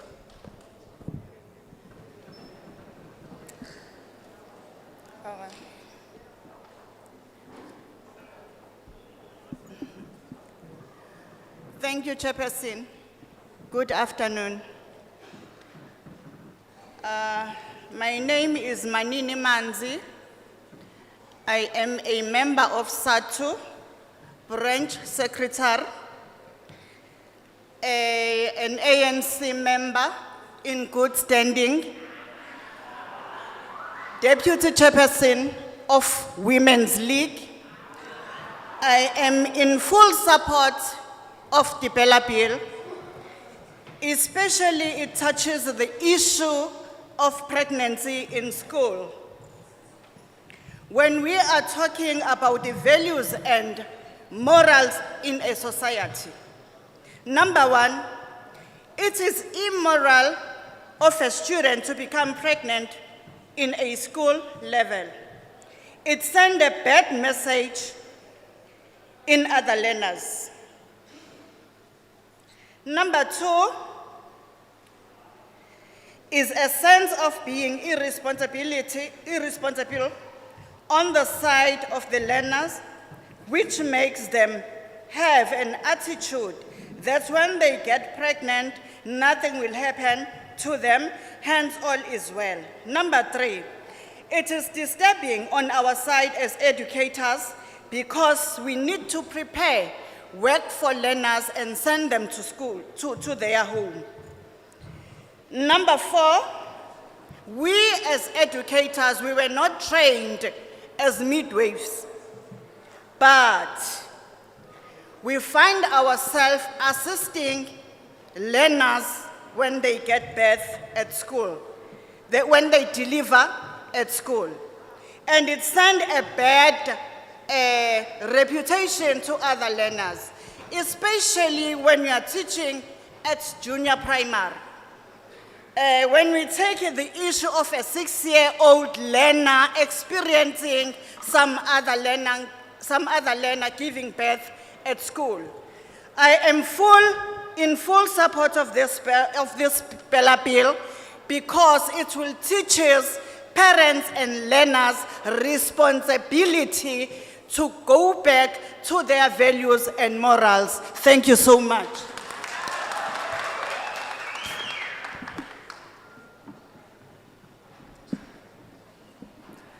Ngiyabingelela endlini ngezihlalo ngezihlalo. Unompumelelo kaNdlovu lokhulumayo oyilunga lika ANC. Aphinde amele abazali abeyilunga le-SGB. Ngithi ngiyayivuma ibhela bill aye phambili.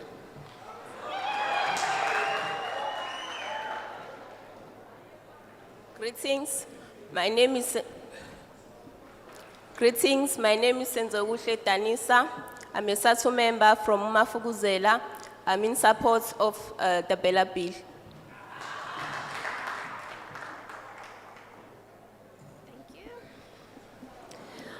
Honourable members and chair, good afternoon.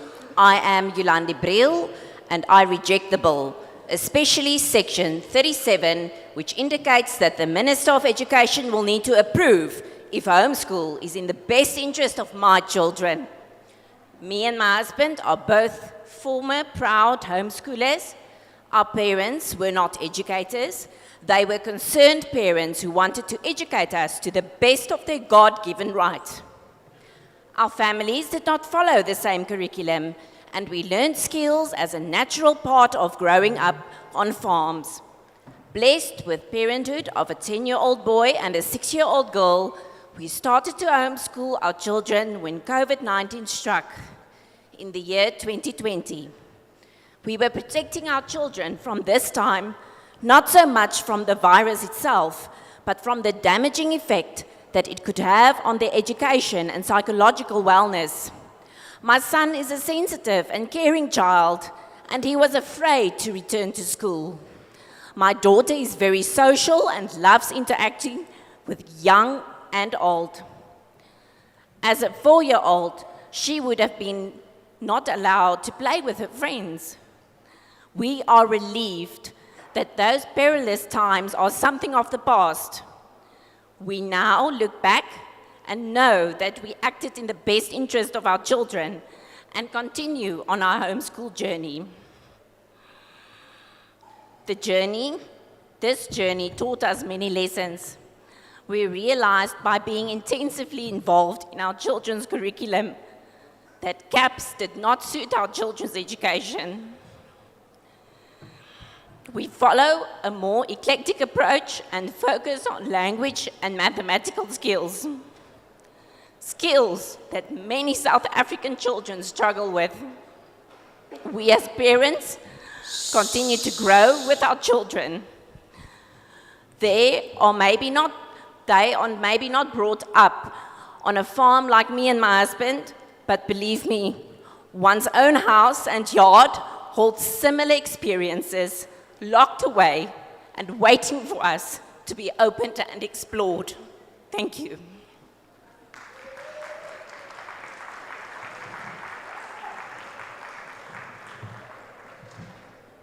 Mandla. Thank you very much. Greetings, Chairperson. My name is Sianda Stole, Nkosi Yothisha. Chair, I want to support the Bella Bill on the basis that it addresses many important issues, such as the issue of learner access to quality education, and also the issue of controlling attendance, and also the fact that the bill provides that school attendance shall be compulsory for grade Rs, which will then assist in terms of preparation for schooling. Amandla.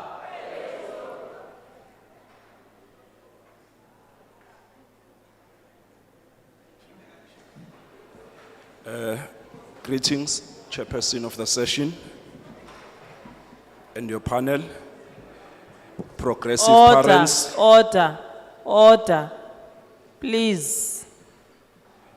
Progressive parents, teachers, South African community that has ensured that they come in their numbers to give the full support to the bill. I am Mxolisi Sicelo Sendoda Mncube. As I stand here, before I say whether I support or not, but to those who've been questioning as to why changing something that has been working for this long, my response to that is that it is because it has not been working for everyone, but it has been chosen it has been chosen in terms of the color and the place. So the system that has been working is pre-1994, and we are living in 2023. To those, thanks to those who've been acknowledging that there are previously disadvantaged schools that lacks facilities, resources, because this bill seeks to address exactly that. I am in full support of the bill, in a sense that, to me, it seeks to address the issue of equity as opposed to equality in terms of admission requirements and procedures that must be legislated, so that certain schools and SGPs that seeks to do or make their own policies in terms of admission will refrain from doing that. So I believe that this bill will be assisting us in terms of exactly that. Because we have a situation where learners are turned away from certain schools simply because of their financial muscle, simply because of their background. It doesn't matter as to whether they are residing in the vicinity of the school or not, simply because there are admission policies that are made by certain schools to benefit certain color, to benefit certain group of people.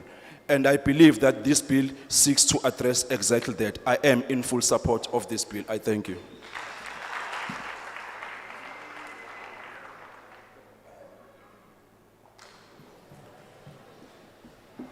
Thank you, Chairperson. My name is Mandla Mthembu. I come from the National Alliance of Independent Schools Associations. We represent over 1,500 independent schools in South Africa. We've got 9 associations which are affiliated to NAISA, the National Alliance of Independent Schools Associations. Chairperson and members of council and the public at large, I just want to register, number 1, our opposition to the bill in its current form, because there are clauses we believe need to be amended. I'm worried when I hear people standing up and actually just supporting without really having engaged the different sections of the bill. We're not against everything in the bill, please note. But I just want to highlight 2 points, then I sit down. The first point I want to highlight is the Bill of Rights, Section 29, subsection 3 of the Bill of Rights, which gives a right to anyone to establish an independent school in South Africa. Number 1, as long as they do not discriminate on the basis of race. Number 2, they do not offer standards which are inferior to standards in public schools. And number 3, they register with the Provincial Education Department.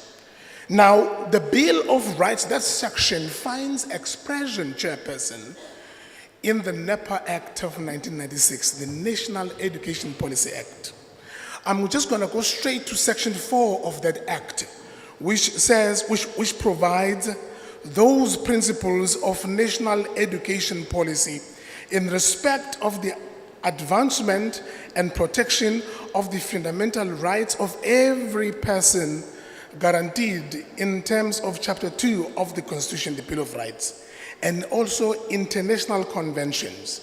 In particular, it relates to inter alia, to the right of everyone to be protected against unfair discrimination by an education department on any ground such as freedom of thought, religion, conscience, language, and the right to establish educational institutions based on common language, religion, culture, and subject to non-discrimination on the basis of race. Now, in this country, we've got at least, I can name 3 curricula that has been offered since the advent of our democracy.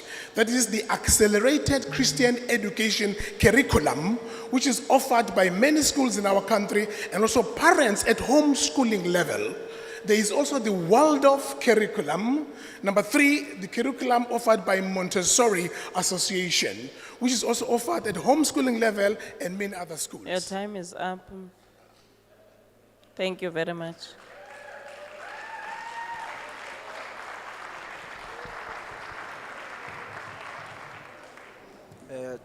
Chairperson, members of parliament, hard-working teachers under the banner of SATU. My name is Alex Gwala from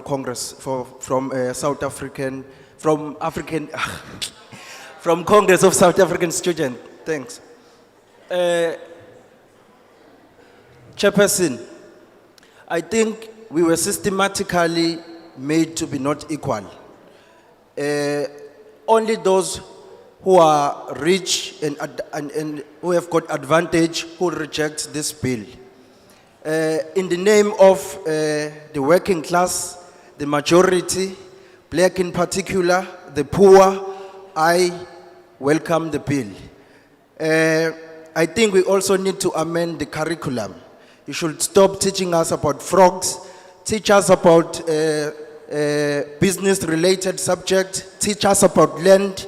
As COSAS, we are still calling for a nationalization of all basic education institutions. In the issue of languages, make the South African indigenous languages to be compulsory in each and every basic education institution, depending on the community that school is located. I thank you.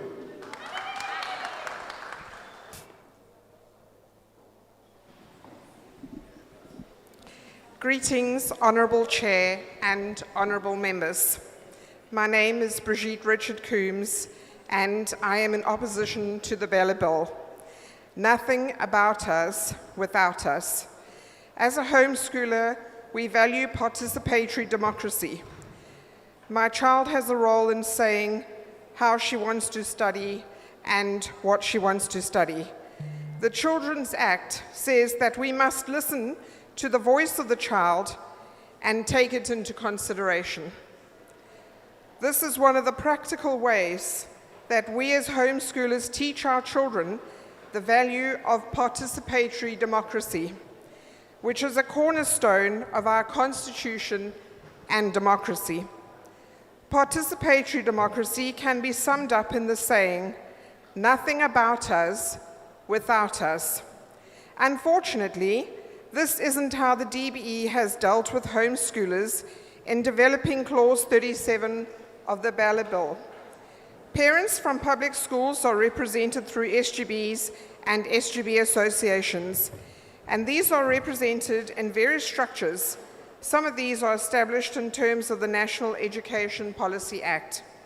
Unions are represented in these structures, so much so that a subcommittee of the heads of Education Departments Committee cannot be formed without a union member being nominated. People may say homeschoolers must be subject to this HOD or to that official or to this department. Very well, but we must also have the same right to representation that the SGBs have and that unions have.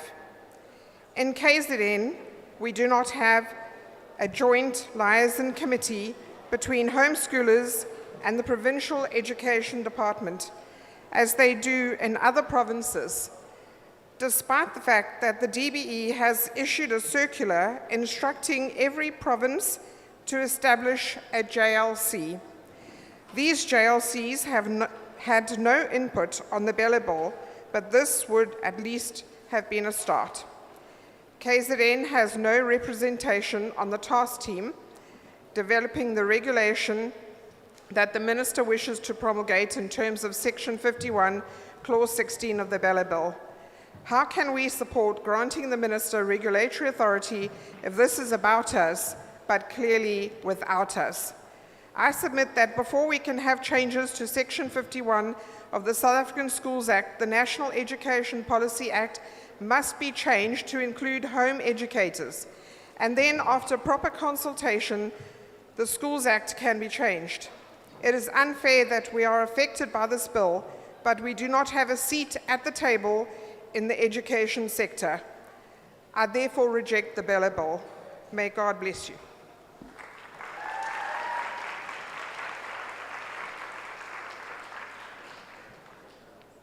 Greetings to the House. Chairperson of the session, I am Sharon Pillay, the education convener holding the education desk at the Satu region. I am in support of the bill with regards to the injustices that we notice currently taking place. And yes, the bill does seek to address the injustices of the past. There are too many boom gates that are placed where the poorest of our poorest children cannot access certain schools. Certain tests and evaluations are conducted in certain schools that allow our children to be rejected by them. When the bill is into place, our children will gain that quality public education that was so promised to our children. Let us not go back and say that we have not acquired such. Why have we not acquired such? It is because of the boom gates that are placed in certain places. Our children that come from the deep rural schools need to know that there is a place for them in society, not only in the rural areas, but here in our urban areas as well. So let us give our children what they truly deserve. And in mind of keeping that, we also want our children to have their rights claimed. That means they would have their human dignity restored. They will be respected in our societies. Their safety will be protected in our pursuit of a decolonized quality public education. Amandla.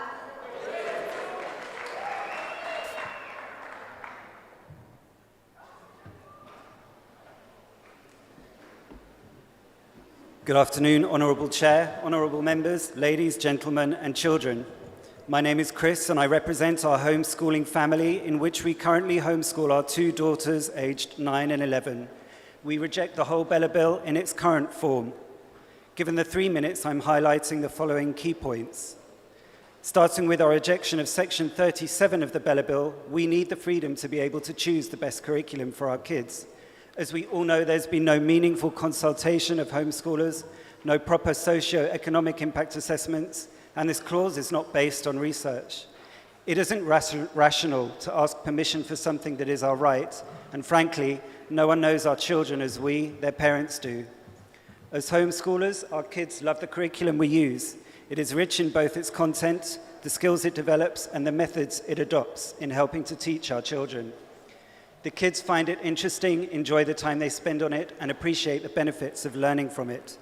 Additionally, our kids learn a vast and diverse range of practical skills through being in a homeschool environment, such as home economics, cooking, gardening, arts, crafts, music, and religious education, to name a few, with the great benefit of having the flexibility to give more focus to specific aspects. After all, our Constitution states that our children have a right to good quality education, and through homeschooling we can supply the best made-to-measure education for our kids. Also, as Christians, my wife and I, as their parents, have a duty and exercise our God-given constitutional rights to protect the innocence and purity of our children. Our Constitution states that everyone has the right to freedom of religion, thought, belief, and opinion, which in terms of our faith, our Christianity, affords us to ensure through homeschooling that our children aren't exposed to anything that either we or our religion deems as inappropriate. Furthermore, we reject Clause 41 regarding learner pregnancy and the fact that children from the age of 12 are able to receive contraceptives, avoid pregnancies and abortions. Have pregnancies and abortions. And all this without parental involvement, awareness, or consent by law. Through this clause, this abortion policy could easily be turned into an abortion law, where parents will be breaking the law if they don't obey these regulations and could go to jail. Also, teachers could be forced to refer kids from age 12 for abortions and contraception and compel them to keep this a secret from their parents. As Christians, we're completely against the grave moral evil of abortion. We utterly reject this purposeful taking of life, of the murder of an unborn child. To conclude, we reject this Bella bill. It further demonstrates part of an ongoing marginalization of parents and family, where parents are seen as not important. In the words of Harold Bealey, the most important work you will ever do will be within the walls of your own home. God bless you all. Okay, can I see hands? There, and one. Satu. Next to him. I'm noting hands as I see them. Black t-shirt.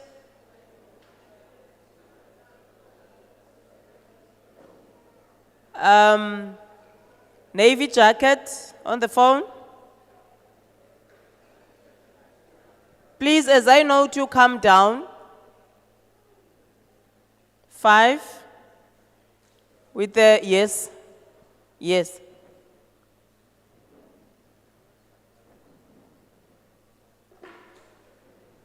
There's no other hand there on top.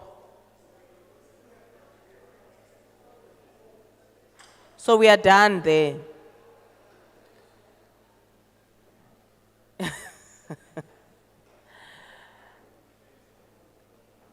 You know the problem now, there are people who come from outside late and occupy the front seats.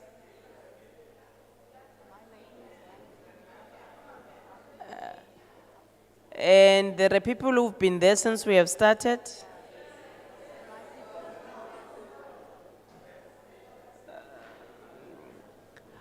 Let me take you the yellow t-shirt. You,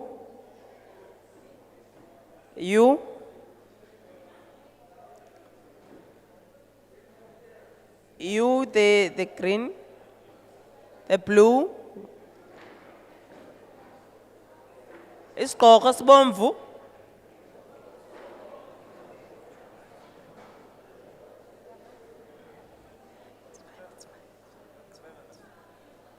Hi, did you know?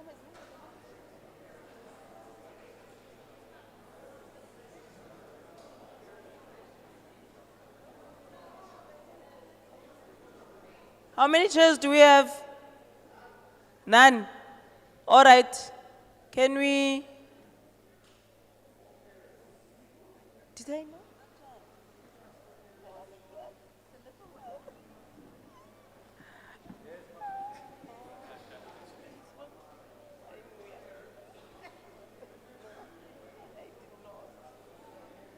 All right. Oh, come. Nana. Quickly.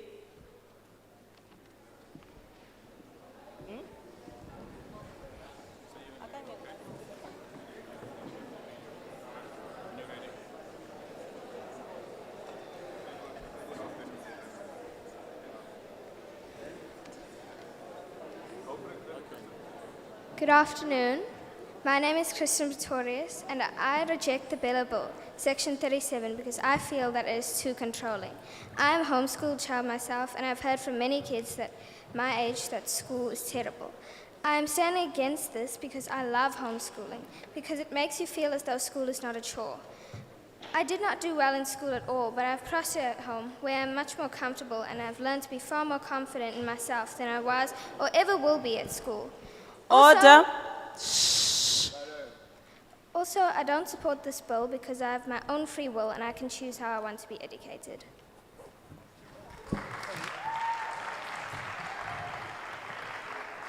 I'm sure we can give my daughter a better hand than that. Come on, man. Thank you. My name is Rian Pretorius. I'm a working class person.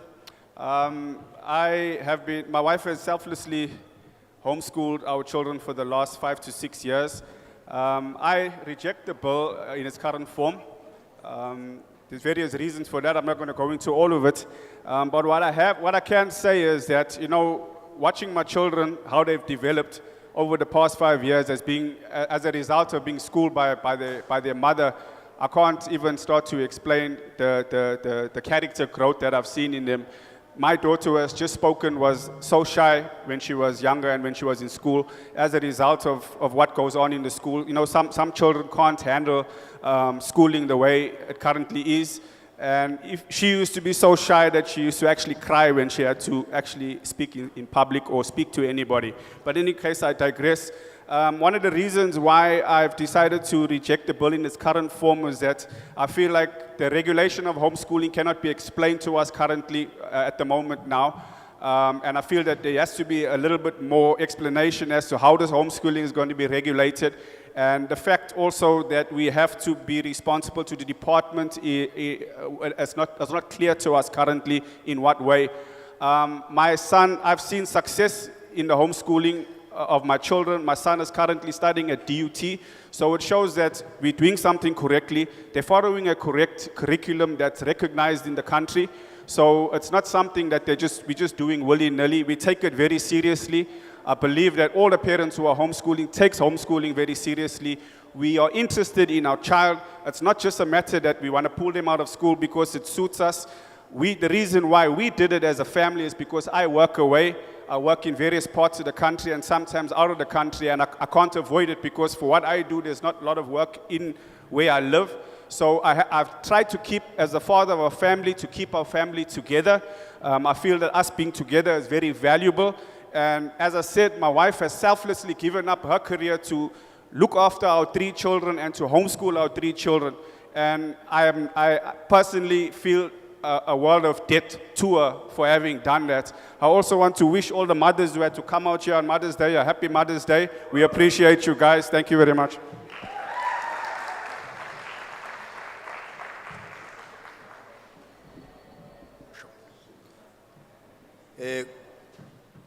Greetings to you, Chairperson, and other members of Parliament and the House at large. My name is Thokozani Majola. I'm here on my capacity as a parent, a teacher, and also as a leader of SATU. Chairperson, the Bella Bill is going to empower the head of department for equitable access to schooling and the inclusion of a diverse South African in the schools, as this is critical and very important for social transformation agenda. Chairperson, the SGP's power to determine the school's language policy is of supreme importance and is something that is very critical, but with the approval of the HOD, so as to ensure inclusive schools policies as it is stated in clause number 5. Therefore, Chairperson, I therefore support the Bella Bill. Thank you.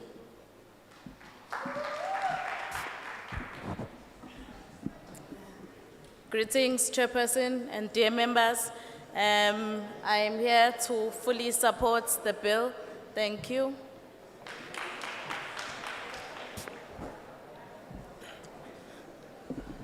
Right. No, ngibingelele igama uThabiso owakamsana. Nami ngizosho ukuthi ngiyayisupporta. Ngibonge sihlalo ngibonge. Nami ngizosho ukuthi ngiyayisupporta ibill kodwa ngizocela sibuyekeze le yotshwala ukuthi bidayiswe ilokho nje kuphela but konke lokho okunye kuhle and nami behind ngona ngibonge. Siyabonga. Translation.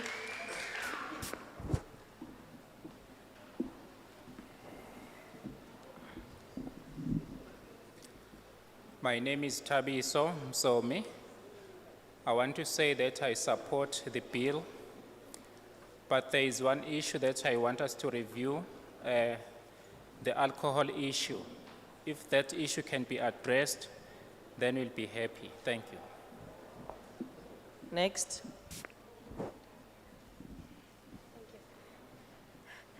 Greetings, honorable members.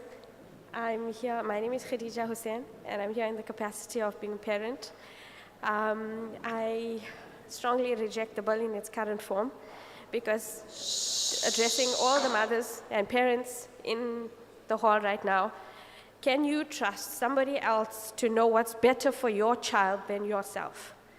I strongly reject clause 37 because there's too many regulations. Why would a mother not want the best for her child? Thank you.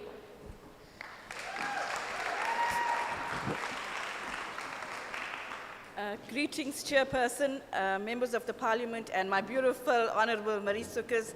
I am Melissa Isaiah from the ACDP, and we strongly oppose the Bella Bill in the particular clause 41 that amends Section 61 of the South African Schools Act. The bill allows the minister to make regulations concerning learner pregnancy. The DBE's policy on the prevention and management of learner pregnancy states that its purpose to provide sexual reproductive health services to learners as young as 12 years old. This can be done without parents or guardians knowing secretly, even without the consent and against the wishes of the parents. The DBE may claim that this is not how they will use this regulation, that this is not a school abortion bill. I then have these three questions for you, the spokesperson of the DBE.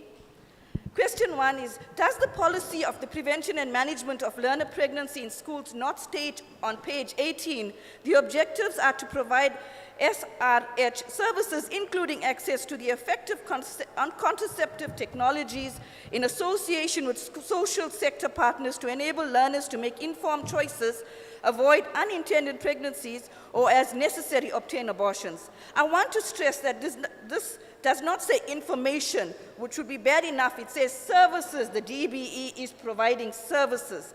Question two, does the Children's Act not allow as young as 12 years to obtain what is called medical treatment without parental consent? And is abortion not considered medical treatment by this government? Question three, if your regulations on learner pregnancy are not going to be based on your policy on learner pregnancy, what are they going to be based on?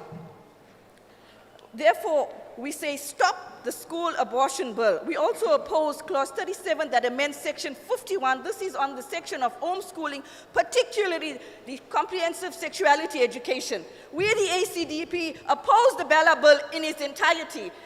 And we're saying no to alcohol sales in schools under any circumstances. We're saying keep our schools alcohol free. We oppose the closure of the micro schools. The ACDP rejects the Bella bill. Thank you.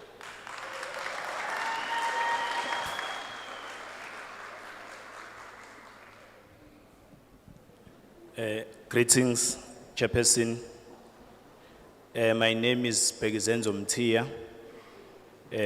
I'm a parent and educator, as well as a leader of SATU, who understands the class struggle and the class antagonisms, and that the dominant class will fight tooth and nail to protect their interest, to ensure that those who are at the lowest level, they remain there and they do not climb the ladder. I'm also standing here, Chairperson, from a background where I've been in a situation where I read the question paper in English, translate it in isiZulu, and translate my isiZulu answer to English before I could even respond to the question paper. Yet I was afforded the same amount of time with Peter from a certain boys' high. Having said that, Chairperson, I welcome and support the Bella bill. Of course, with the thinking and the view that it will address all the imbalances of the past, and it is taking a trajectory of transforming the education system in South Africa. I thank you, Chairperson. Siyabonga.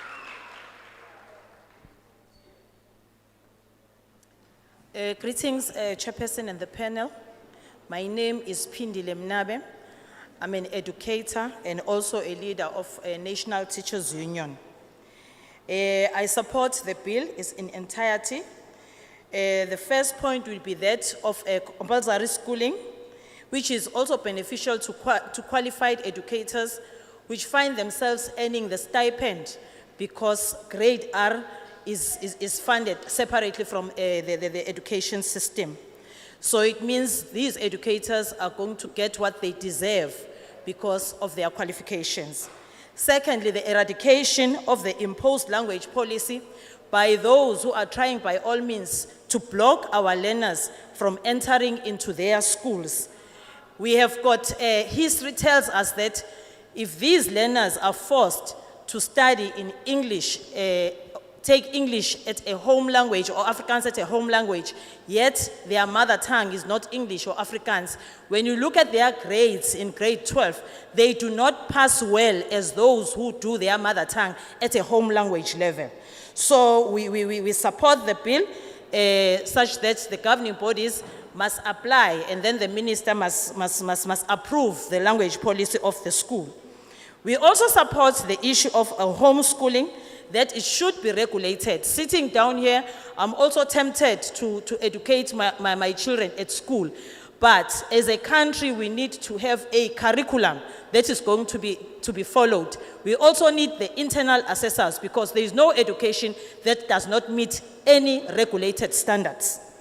As an educator, we also appreciate the amendments of the section of the Code of Conduct because as an educator, when we're drafting the Code of Conduct with the SGBs, there are so many gaps that we found ourselves when we appeal or when we have to expel the learner or suspend the learner to appeal to the MEC.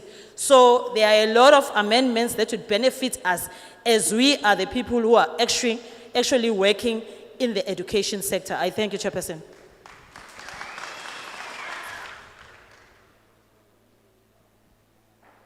Forward to progressive Bella Bill, forward. Thank you, Chairperson. Greetings to the House. Ntando Mpele is my name. Indeed, I'm in full support of the bill. In fact, the bill is long overdue, Comrade Chairperson.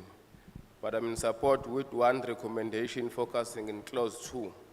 The recommendation which says the Employment of Education Act must be amended in line with this amendment to ensure that grade R teachers are employed in terms of EEA, and the provision is made in the education budget and the PPN for grade R teachers. I submit.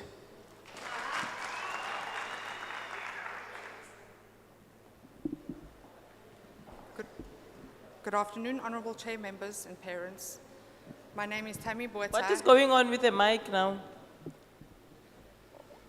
Good afternoon, Honourable Chair, members and parents. My name is Tammy Boeta and I'm a mother of two. My eldest has been doing homeschool in a homeschool environment since grade 1 and my youngest is in primary. I am rejecting the Bella Bill, especially section 37 regarding homeschooling. It is impractical and irrational to ask permission for something that is my right as a mother. No one knows my child's needs better than I do. I, as a parent of a child with special needs, have struggled for years to find a school in your current structure, and he is not even in grade R, that adequately accommodates my child's educational needs. I have found this only in the homeschooling structures. The current government or Model C schools in our area do not accommodate and provide a curriculum that can accommodate my son's needs, but a homeschool can make a tailor-made curriculum to assist him and his needs. This year, I have tried to find a school that will be able to assist my child and was politely told that they cannot accommodate his needs. Should he be excluded due to a disability, and if this clause is passed, must he be subject to bullying for this? There is also too many students in one class in a government school to allow my son to have individual attention, to assist him in learning. But with a homeschool, he'll be able to have individual attention that he needs. Government school focus on teaching classes as a group, and homeschooling will focus on his specific talents and strengths. And I need to be part of and involved with the planning of my child, without being limited by outside assessments and forces that do not know my son and what he needs. What he is currently getting now is allowing him to flourish and learn in methods that suit his needs and allows him to understand that what he needs to do, just so that he can appreciate something as small as a little child learning to feed himself.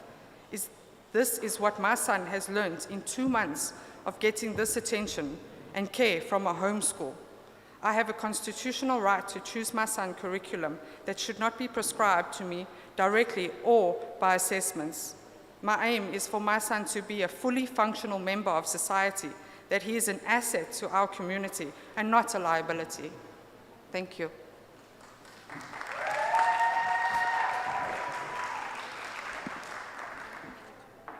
Good afternoon, Chair, our panel, and everyone present here this afternoon. This is a school abortion bill. This is a comprehensive sexuality education bill.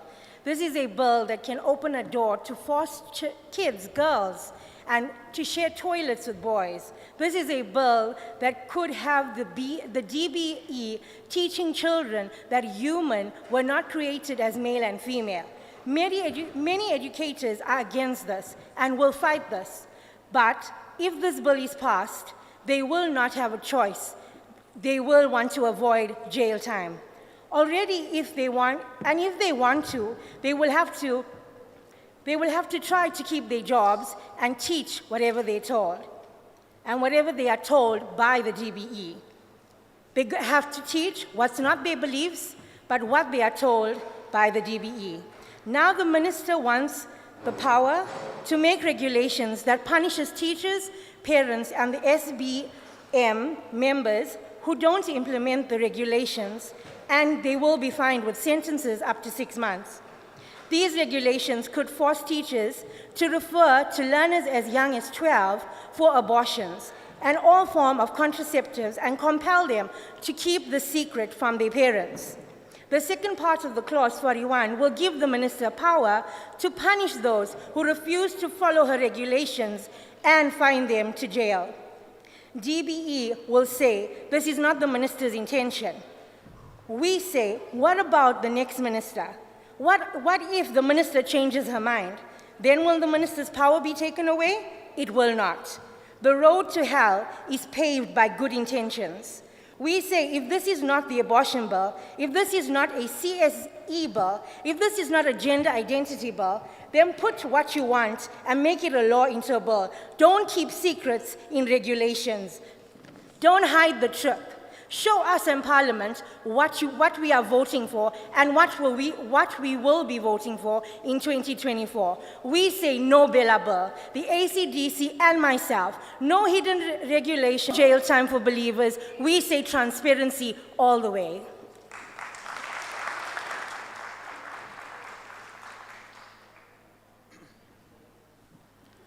Amandla. Greetings, Chair. My name is Mangaliso Sibonelo Sibiya. I heard people talking about good standing and all. I'm a member of the National Teachers Union in good standing.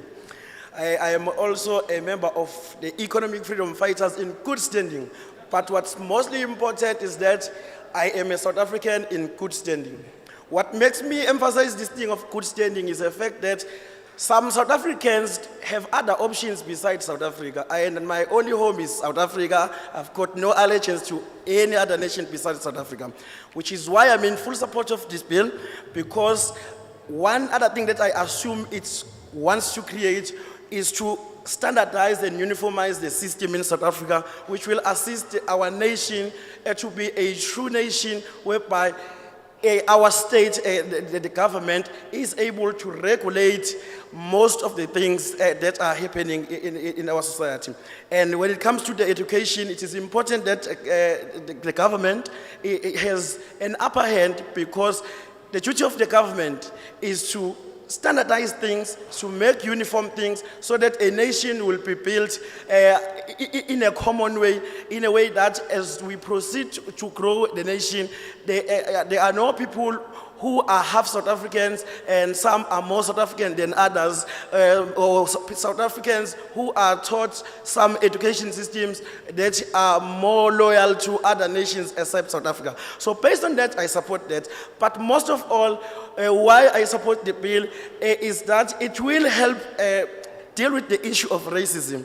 If it is not regulated, especially this part of home education, if it is not regulated, we will have children who will not be exposed to other races in South Africa, such that they will know that if I am white in South Africa, I am good as white, and the only good person is a white person, because they will not have been exposed to other races, which our country seeks to make a reality. We say we are living in a rainbow nation, so regulate so that it doesn't happen in a way that is unregulated. The more people study in our education together, it's more our country is going to be diverse. Because, Chair, I feel those who are against the bill at some point is because they are scared of us as a black race. They do not have faith in us as educators who are black because they are scared. It's blackophobia, Afrophobia in a way. So the more we regulate this thing, so that only a few that can continue with this thing of homeschooling and all can do it, but not to open it for like, so that it be laissez-faire, so people do as they want, not because of proper reasons why they do. They will just do it because they want to run away from black race. They don't want to be mixed. They don't want to be diverse environment. So I support the bill, and I will wish that even in future, if there is something that will enforce unity, diversity, inclusivity, and all, it be implemented. So I support this fully. Thank you.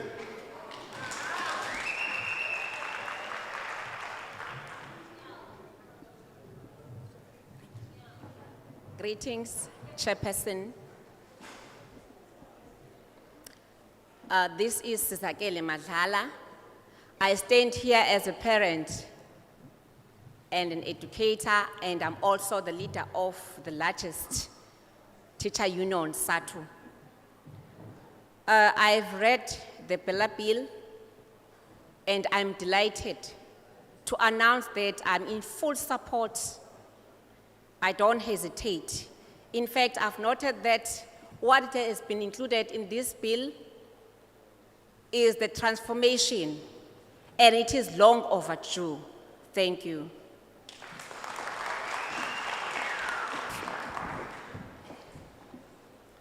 Thank you very much, Corporate Chairperson. Greetings to the House and the members of Parliament.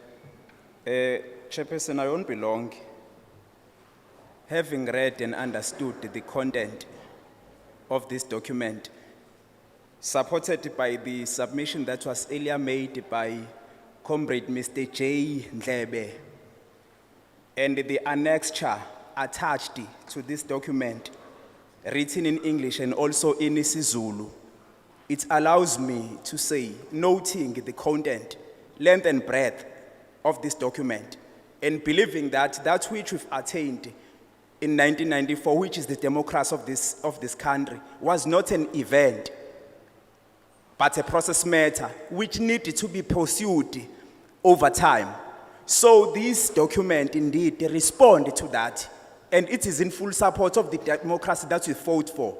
I therefore sponsor my view, Chairperson, to say, indeed, I'm in full support of this document. Thank you very much.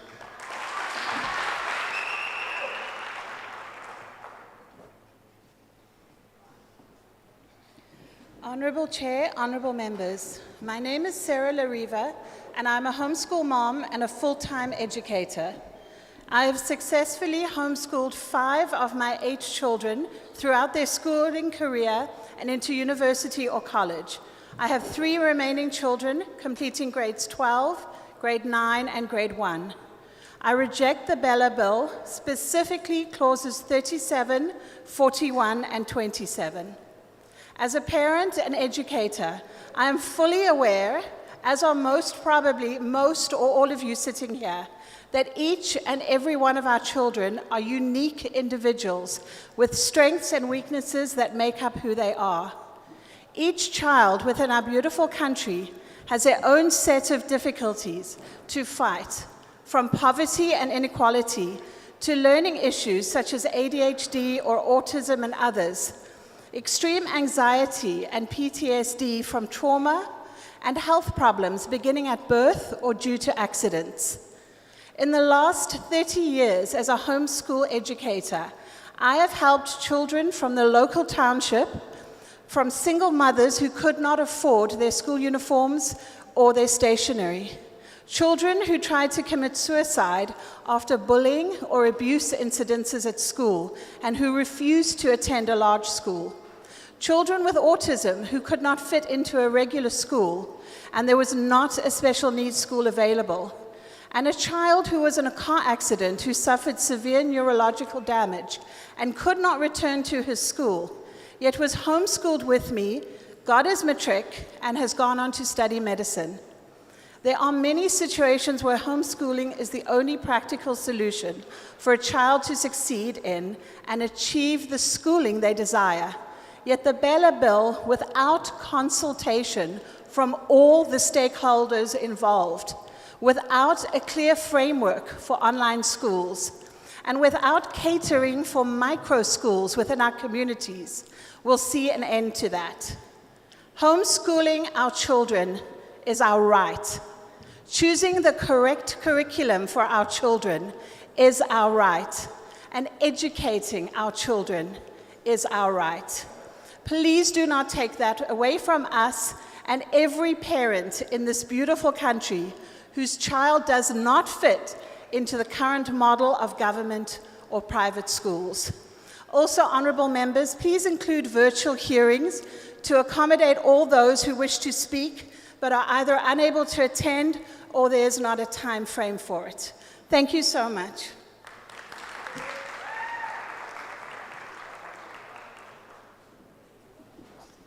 Honorable Chairperson, the House, I greet you all. My name is Nombomelelo Cele. I support this bill as a teacher, a parent, a SATU member, and especially a teacher from a rural area where the actual tire meets the ground. That is where we work. I support all the clauses in the Bell Bill because they will address problems among others. The deterioration of learners' school performance and the dropping out through Clause 3, which call for enhanced monitoring of school attendance by educators, principals, as well as the SGBs. The bill addresses challenges regarding learner access to quality basic education. As we all know, some schools deny our learners, especially learners who look like myself, entry to their school. So, with those said, I vehemently support the Bell Bill.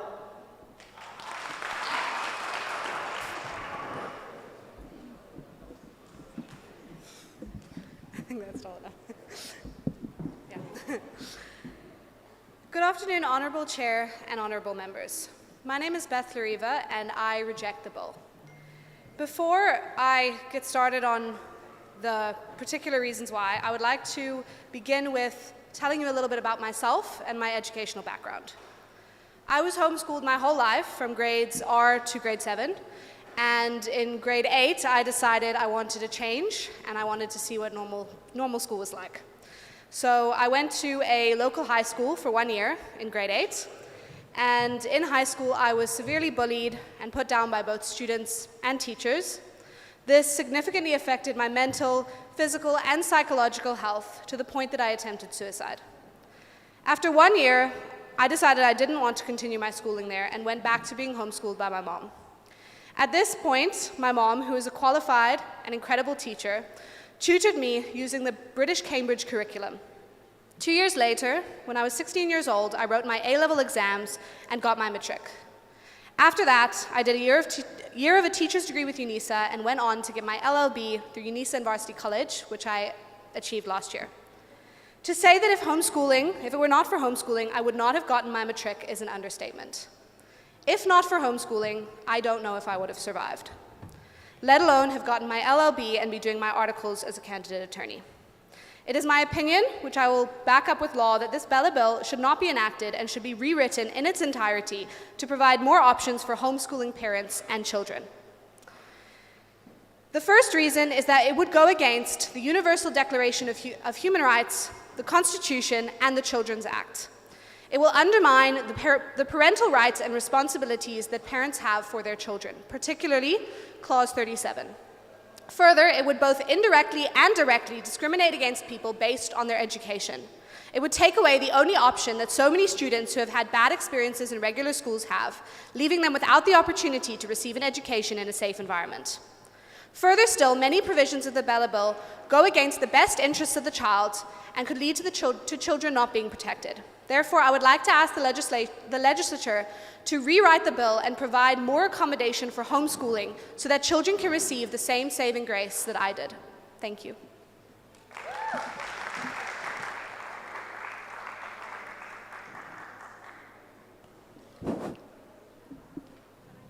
Honorable Chairperson, nepanel yakho, ngiyakubingelela. Ukhanyisile Ntuli, odla alale aphile usathu, member ye-ANC in good standing, zone, ophinda abhekele education at zonal level, uneyikole eziwu-36, ayibhekele. Ngisabuka la, i-Bella Bill, grade R, ngiyayisupporta i-Bella Bill, ngawo wonke amandla ami. Ngizofaka nje ama-amendments here and there.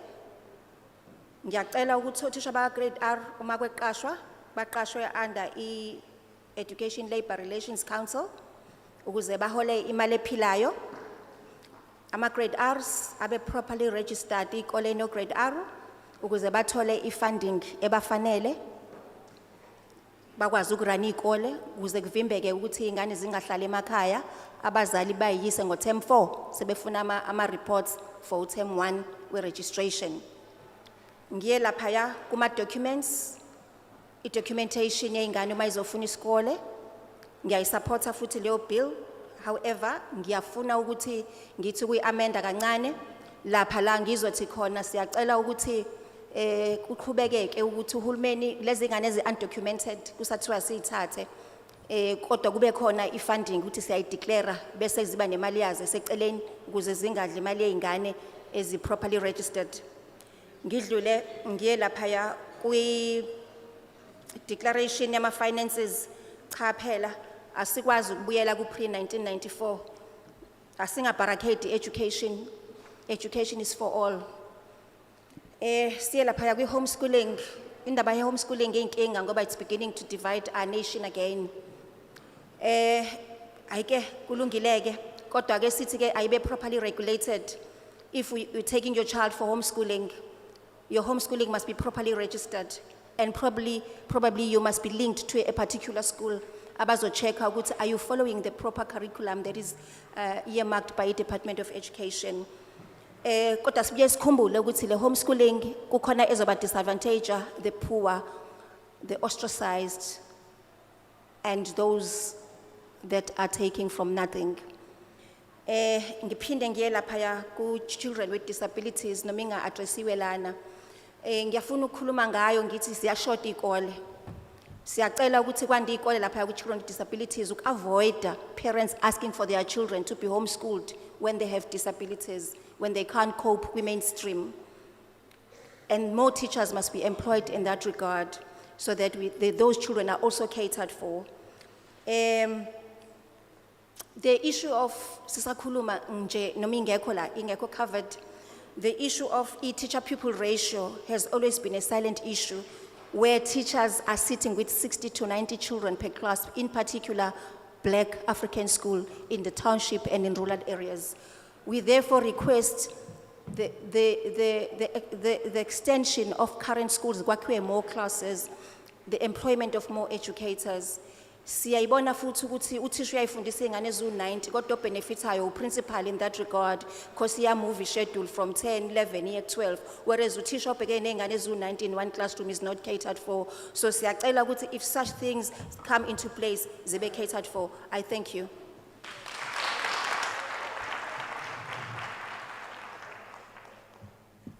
Translation.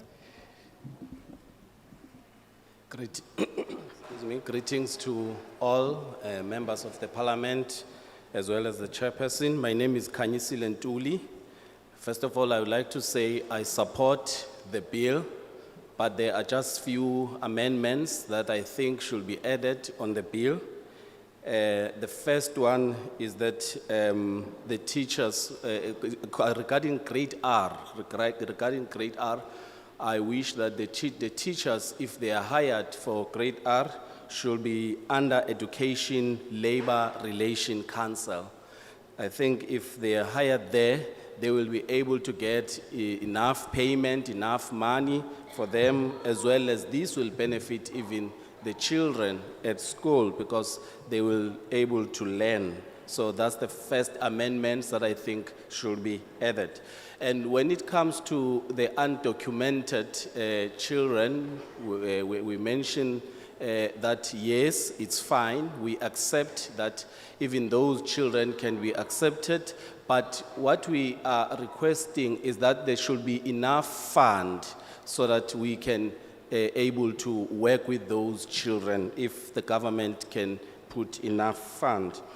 When it comes to the declaration of finance, we don't want to go back to 1994. Another thing is regarding the homeschooling. Homeschooling, it's fine, yes, but I believe it should be properly registered and monitored so that it will benefit everyone, not only the few. And I also believe that there should be assessors who will come and assess the program or curriculum on the homeschooling. Another point that I want to add is about schools. We need more schools, especially for those who are disabled. So we need school. If the government can build enough school for those, it can help us and make things easier. And the last point is regarding the teacher and people ratio, because now you find that a teacher teaches 90 students or 90 learners, but really who benefits? It's the principal, not the teacher. So I think that one also should be monitored. I think I've covered all the points that she mentioned. Thank you.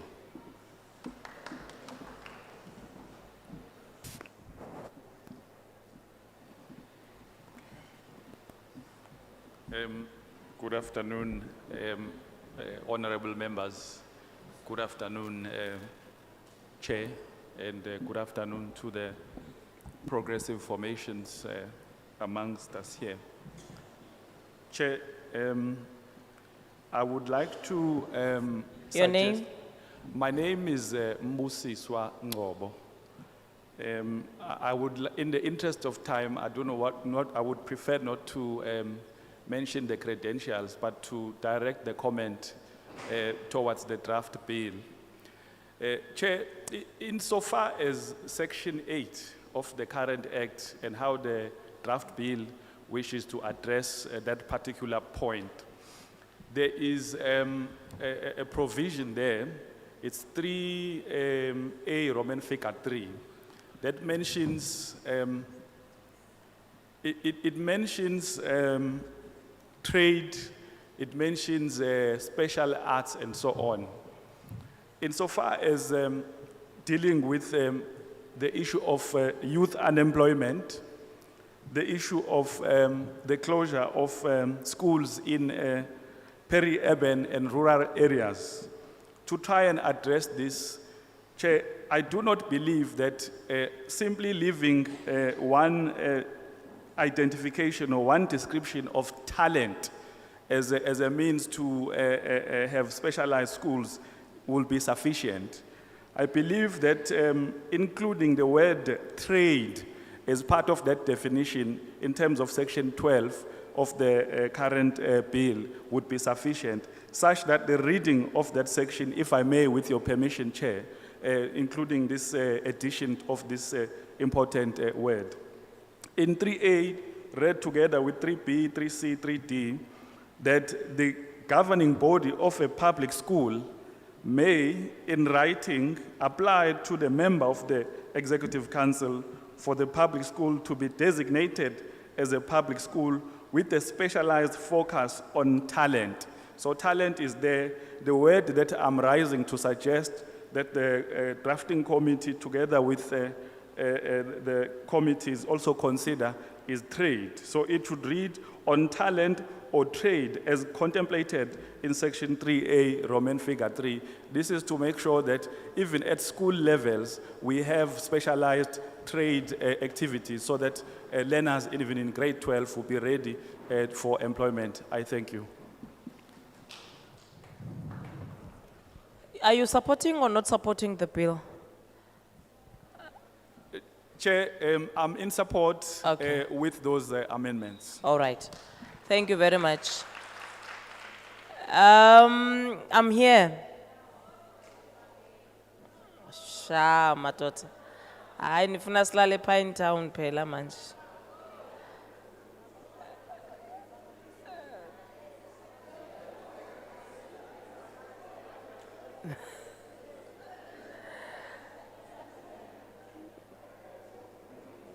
Awa.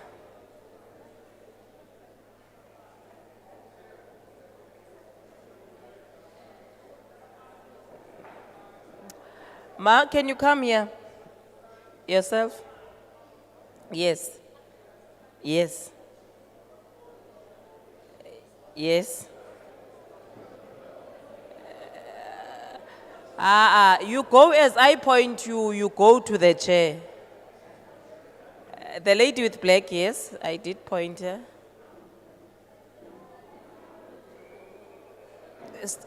Go, ma, go.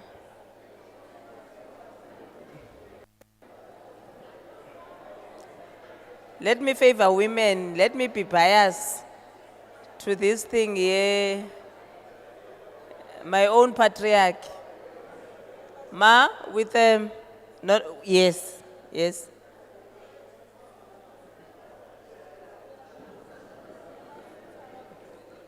Green top, Satu. Red, yes, you. Yes.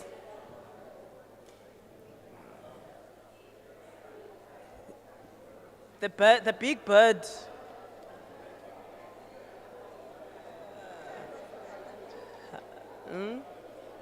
Hi, hey, hello.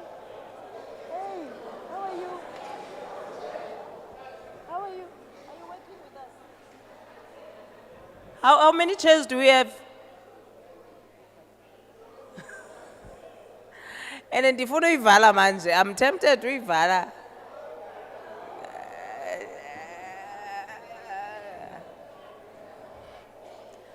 Both of you, both of you, both of you. Okay, all right, yes. Okay, let's allow them to speak then. Thank you.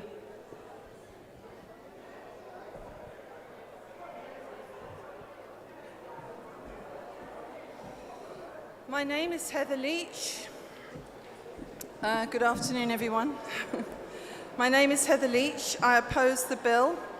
Can we listen? Can we listen? Order, please. I'm a school teacher and I have been working in KZN for 30 years.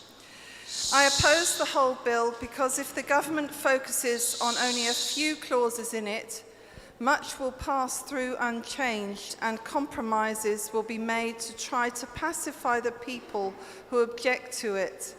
I disagree with the merging of schools or closing small schools. Large schools are not as effective as smaller ones in this country. Small schools are far more likely to succeed. The SGB needs to be controlled by the school communities. They should not be governed by an external government official. Why reveal finances if only for more government control? Homeschooling is another area where the government wants control, but if they already cannot support the children in public schools, how will they care for the education of even more children? The government is actually objecting to the choice parents have to educate their children, and I imagine they see it as privilege. A government inspection that deems the homeschooling substandard and sends children into public schools would only exacerbate the public school problems. To remove the freedom of parents to teach with the religious persuasion they choose, for example, would deny the parents their right of freedom of religion. Also, how is the government thinking they're going to fund the inclusion of grade Rs? How are they going to protect these little children in what we know is often a hostile environment? Appropriate resources need to be available. Lastly, allowing the sale of alcohol at schools would be madness. It is a gateway drug. If alcohol is allowed, then other drugs will follow. Alcohol and children do not go together. It is irresponsible and naive to imagine that this will come without problems arising. So I oppose the bill. There are far too many openings planned in it for government to have unacceptable control. Freedoms will be denied. The whole bill should be rejected because each section and each clause carry enough weight to sink the ship of education. The government should address the basic needs of the education system rather than bring in new positions which will remove the possibility of the employment of new teachers. This bill should be rejected, and much more research needs to take place into what the South African education system Your time really is up, needs. ma'am. Thank you. you.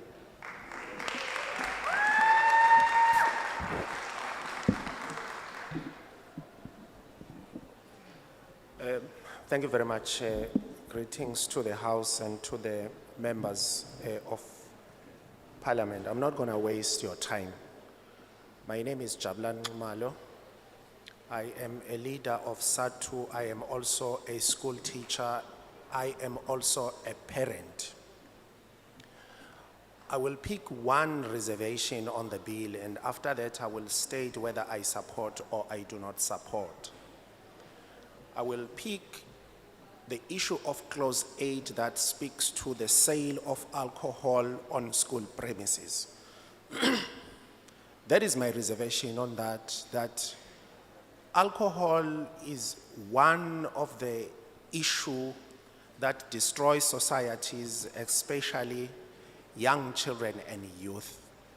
And if we intend to transform society through education, it is not okay for us to bring alcohol for it to be sold on school premises.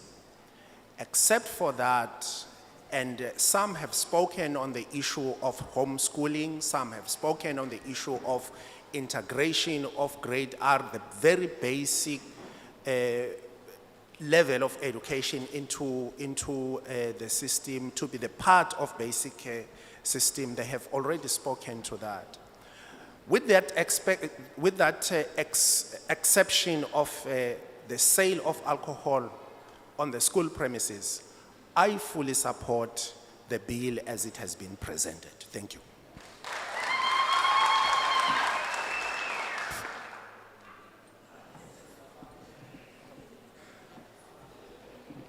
Thank you, Chair, and the officials. Msa Dobe, SATU, but also a parent, ANC leader, a committed citizen of South Africa, of this country.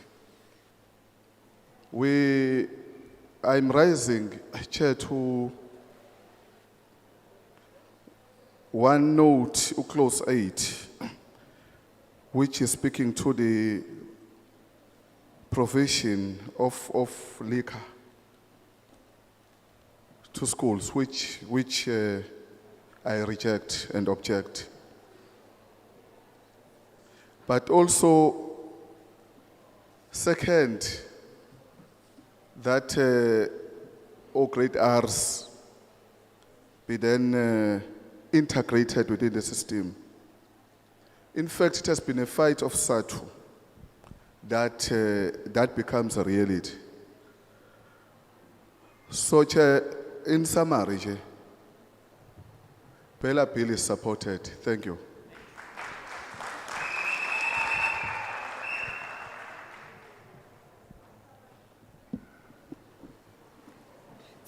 Thank you, Chair, and good afternoon. I'm Noma Rashia Kaluza. I'm a teacher and a parent.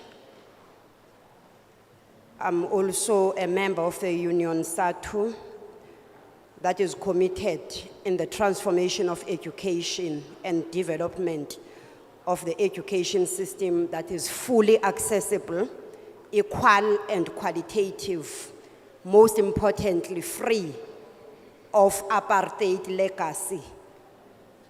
An education system that is the just will and expression of the people.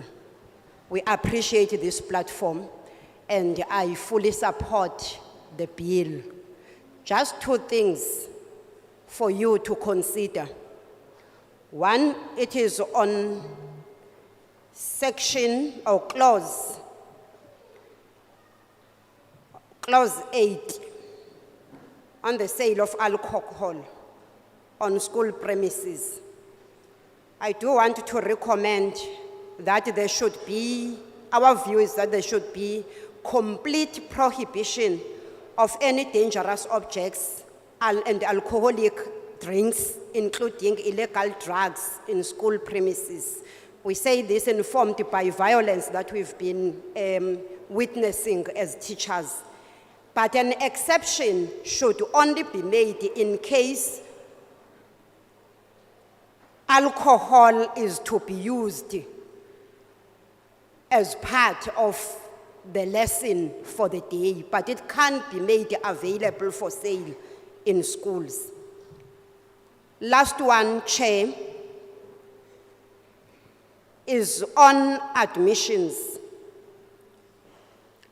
As we support what the bill says, our view also is that admission requirements and procedures need to be legislated to address issues of equity and access, and also to level the playground. We can't forget where we are coming from. And the inequalities that we are facing are part of what we committed to deal with, the apartheid legacy in education. And those who do not support this bill is because they are defending and protecting their comfort zone, the apartheid education system. Let's defend democracy. Let's defend democracy and allow the majority of the people of South Africa to have free education in the true sense of the word, in terms of access and equity. Thank you. We support the bill.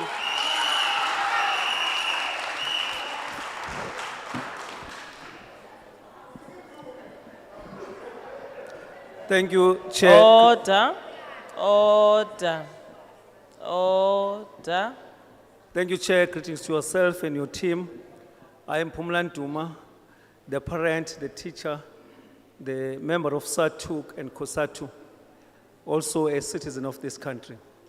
I'm rising here, Chair, to first indicate that I fully support the bill for the following reason, a number that I may not be able to mention. One is that it intends to integrate this country and make it a true rainbow nation, because we believe that others want not to support it, for they are using the constitution for their own benefit of excluding learners who are in schools, who are supposed to be in schools, using issues of language which we do not want to see. We also are concerned with especially section 37 of the Act, where it talks about homeschooling. Because at that level, we believe that that area needs to be regulated. We must establish and know what is it that is being taught to our kids in that side where it's called homeschooling. And we therefore fully support it. And also on issues of financial accountability. We indeed, Chair, are against sale of alcohol to our children in schools, because we don't believe at that level we must expose our children to the level of consuming alcohol. We are therefore firm, Chair, to say, let us support this bill and assist where we believe it needs to be assisted, than to say we remove it in totality, because if we do that, we must therefore say there is no democracy in this country. There are people whose agenda is to divide this country, and we must refuse, because we have said this country is united and this country must be united. Thank you very much, Chair.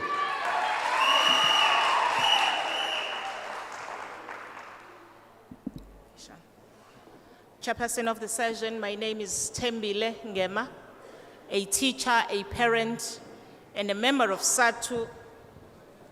First and foremost, I welcome the Bella Bill, and I am in full support of the bill as it seeks to address and drive the transformation agenda that will remove the remnants of the apartheid legacy and exclusionary as well as discrimination as discriminative policies that still exist through legislation in our country.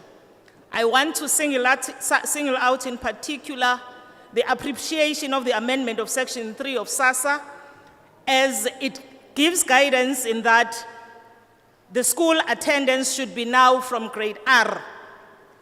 And with the recommendation that the amendment of the Employment of Educators Act in this regard is not delayed, so that the grade R educators are employed in terms of this Act EEA, and that provision must be made for that, for them in the budget as well as in post-provisional norms for the grade R educators so that they are fully integrated into the system. Hlalo, I am in full support of the Bella Bill as it is presented. Thank you.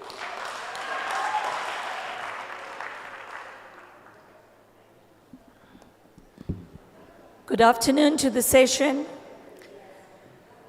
My name is Ragini Mudli. I'm a member of SATU, a parent and educator as well. I fully support the Bella Bill. This afternoon, many of our comrades sitting here supported the idea of the grade R. I'm also fully supporting the fact that we integrate the grade R simply because we're going to correct the PPN, which is your provisioning norm of the school. You're also going to be correcting our educators in grade R and remunerate them accordingly. Because many of our grade R educators, because they are not included into the system, they are not remunerated according to their qualifications, and many of them are termed as granting aid, and they do not get the benefits of a qualified educator. Therefore, in supporting the Bella Bill, on the fact that these grade R educators be remunerated accordingly, and I support the Bella Bill. Thank you.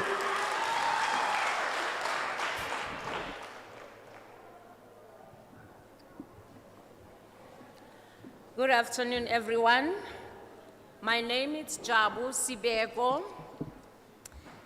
Okay, I'm a teacher, and I've been teaching for 27 years. And where I come from, I'm teaching at a very small school in rural areas. So,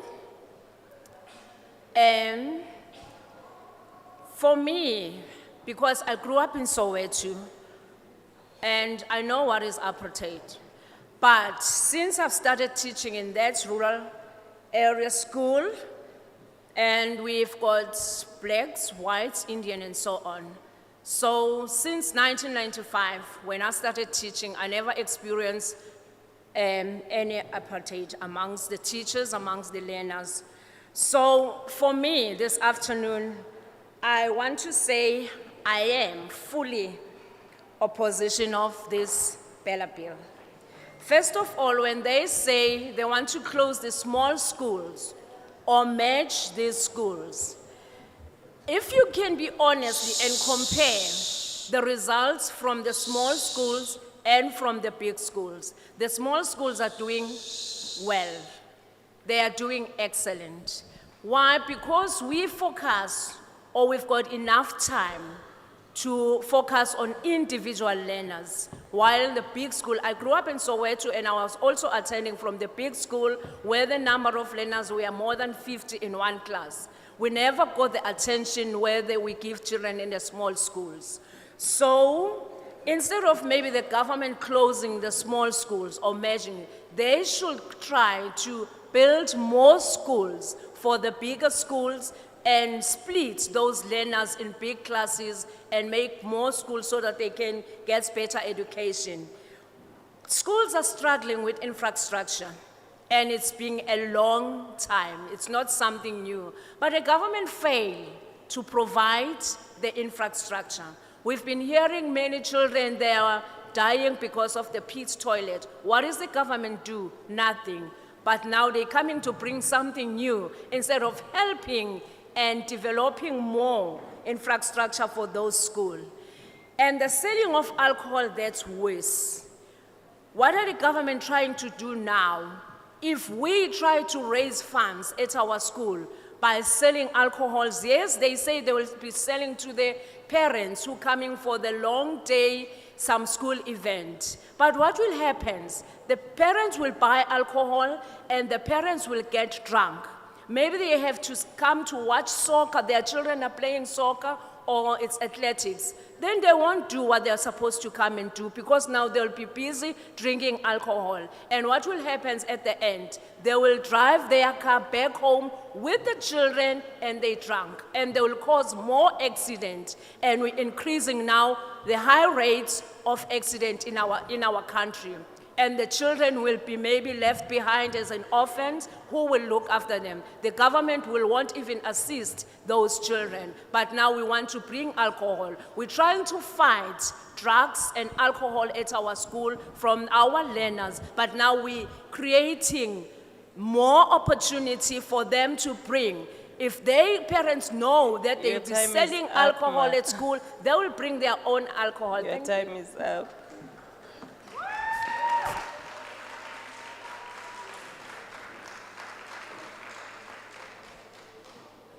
Thank you, Honorable Chairperson. My name is Sandy Somuntu Kalokotwa Ndimande. I'm in full support of the progressive Bella Bill for the following reasons. One, it does not stick only on the homeschooling, but it addresses quite a number of imbalances of the past. And with regards to homeschooling, Chair, I want to make a submission to you and the entire Parliament that let us relook that homeschooling in order for us to guard against people who are not credible to teach, but to teach learners. And what they have been presented here, it's quite a number of people who are saying homeschooling is this, homeschooling is that. We don't want to Oranify education in terms of curriculum.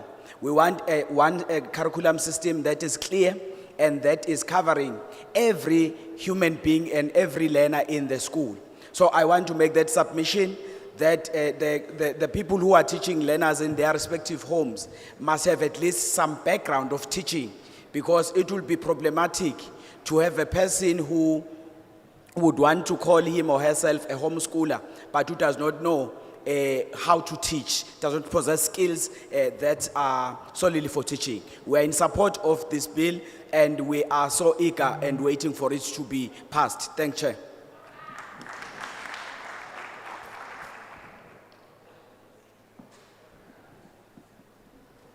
Chair. Greetings to the House. I am Muzi Mate, a qualified pedagogist, a member of SATU, coming from, thank you, Chair, a member of SATU, coming from the gigantic branch of Thousand Hills. So standing here as a qualified educator, I fully support the bill, specifically as it seeks to empower and develop public education. To remind the House, the purpose of public education is to provide a free education to all children in the country. And with regards to all, highlight all. It is focused on the ideas of core content knowledge, citizenship, and the skills necessary for young people to be successful once they become adults. This bill will take us as a country one step closer to decolonized education system, a step closer to emancipation of the previously disadvantaged people, and bring us closer to social justice. For the past 24 years since apartheid ended, we've never fully acquired social justice, if we're being honest to ourselves. So this bill presents an opportunity for us to be a step closer to social justice. Through this bill, we are putting an end to indoctrinated racism that is disguised by using the term homeschooling, knowing very well that is root for racism. Thank you very much.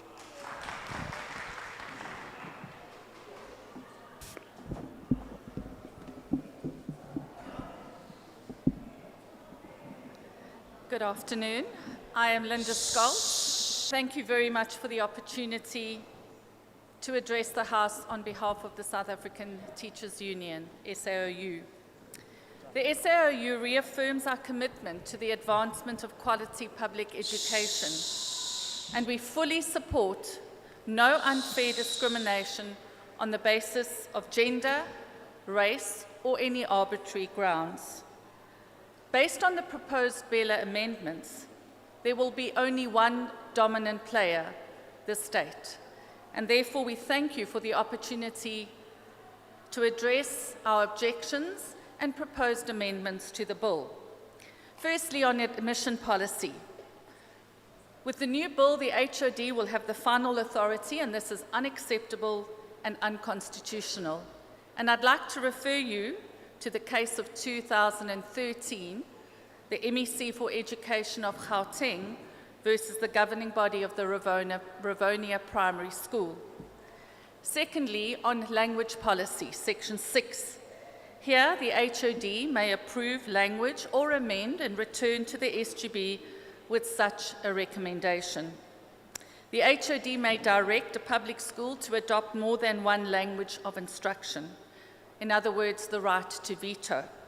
Here again, I refer you to the Constitutional Court hearing and outcome of 2010, HOD Mpumalanga DOE and another, versus Hoërskool Ermelo and others.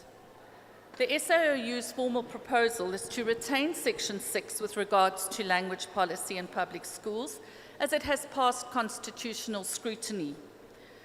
To avoid litigation, the veto power of the HOD is problematic, as it opens doors for constitutional contestation. On school capacity, any school reaches a critical point when it may be regarded as full and unsafe for our learners. Objective criteria for this purpose is required, and therefore Regulation 9 of the minimum norms and standards for public school infrastructure is abused and needs to be considered. Section 9 and 10 on learner discipline. The rights of educators and the silent majority of learners requires attention. We, however, agree with the prohibition of corporal punishment. Section 20, the unilateral utilization of school facilities. It is not acceptable that local district officers may be allowed to control the utilization of school facilities. Section 21, 3A, compulsory centralized procurement. The centralized procurement of PPEs during the COVID-19 period graphically illustrates the danger. And finally, the SAOU would furthermore like to propose a new governance model. The current model has been in place for 26 years. Many public schools are exemplary and comparable to the best independent schools. Section 21A status is proposed for these schools under the following criteria: a 3-year clean financial audit, to comply with minimum criteria determined by the Minister with regard to academic performance, and finally, a 3-year proven record regarding academic performance. Your time is up. Thank you very much. Thank you. Thank you.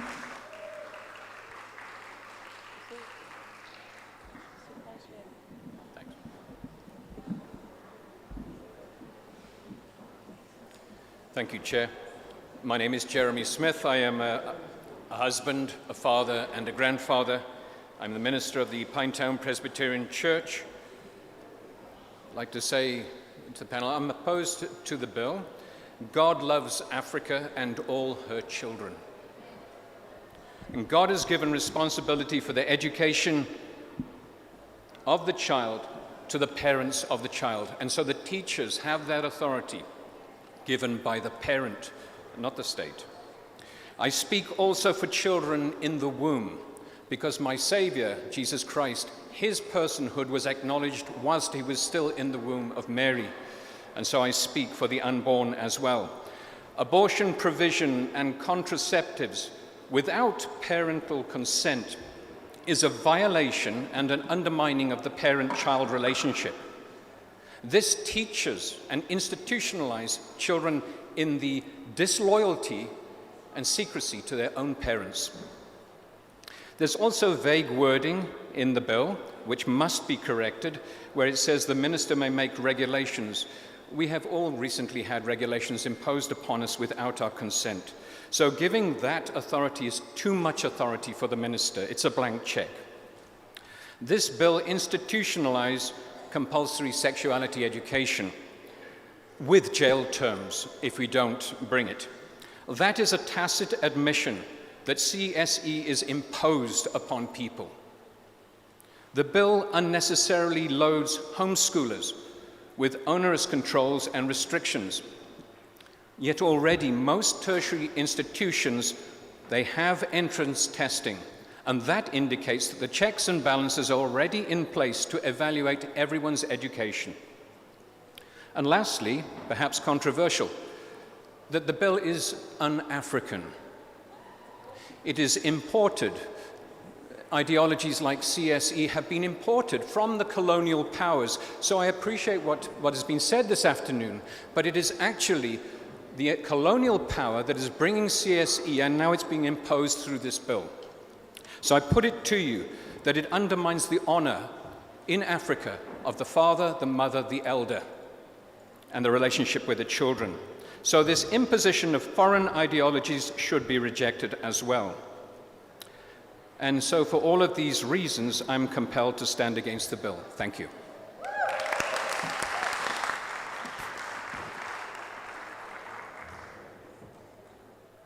Okay, great.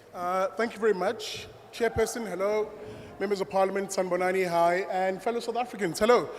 I am rejecting this bill. It's nonsense. I'll tell you why. Children do not belong to the state. Children do not belong to politicians. Children do not belong to union members. They belong to parents. Parents are the first line of call in who makes decisions. No, let's not do that. Let's not do that. Let's not do that. Parents, as I said, are the first line of port of call as to who should make decisions about their children, not you as the political elites, and definitely not any political party, whether it's the DA, ANC, really, I don't care. As I like to say, hashtag politicians are trash. And with that being said, let me say the following. What you really want in this country is not the Bella Bill, which effectively speaks about centralizing control. The HOD decides that, the MEC decides this, the state decides that. No, what you want is the absolute opposite of that. The parent decides this, the community decides that, the school belongs to the community, not to you, the politicians. I will end here. What you therefore want is not the Bella Act, or rather the Bella Bill, because you want to make it an act. What you really want is a policy of school choice. The idea that if you really stand for poor people, if you stand, that's fine, I'm gonna continue. No. If you stand, Address me. Order. Order. Order.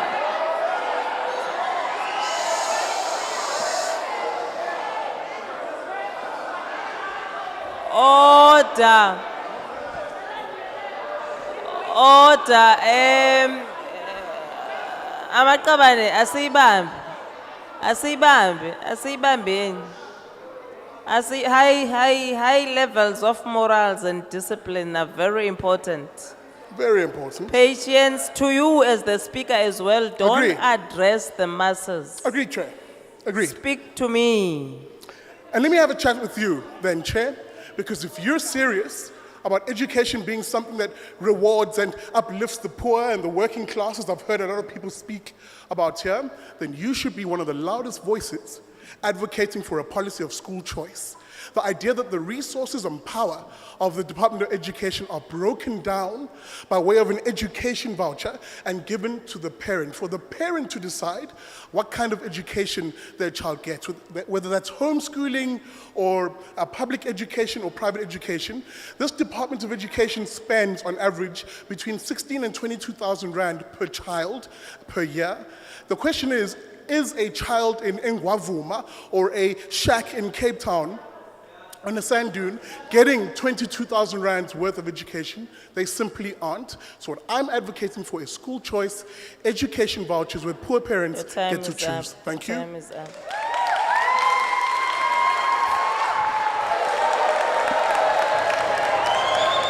Oh, no, order. Order. Order. Order.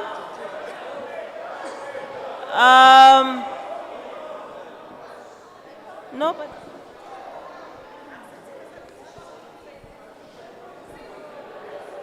Sengaqala.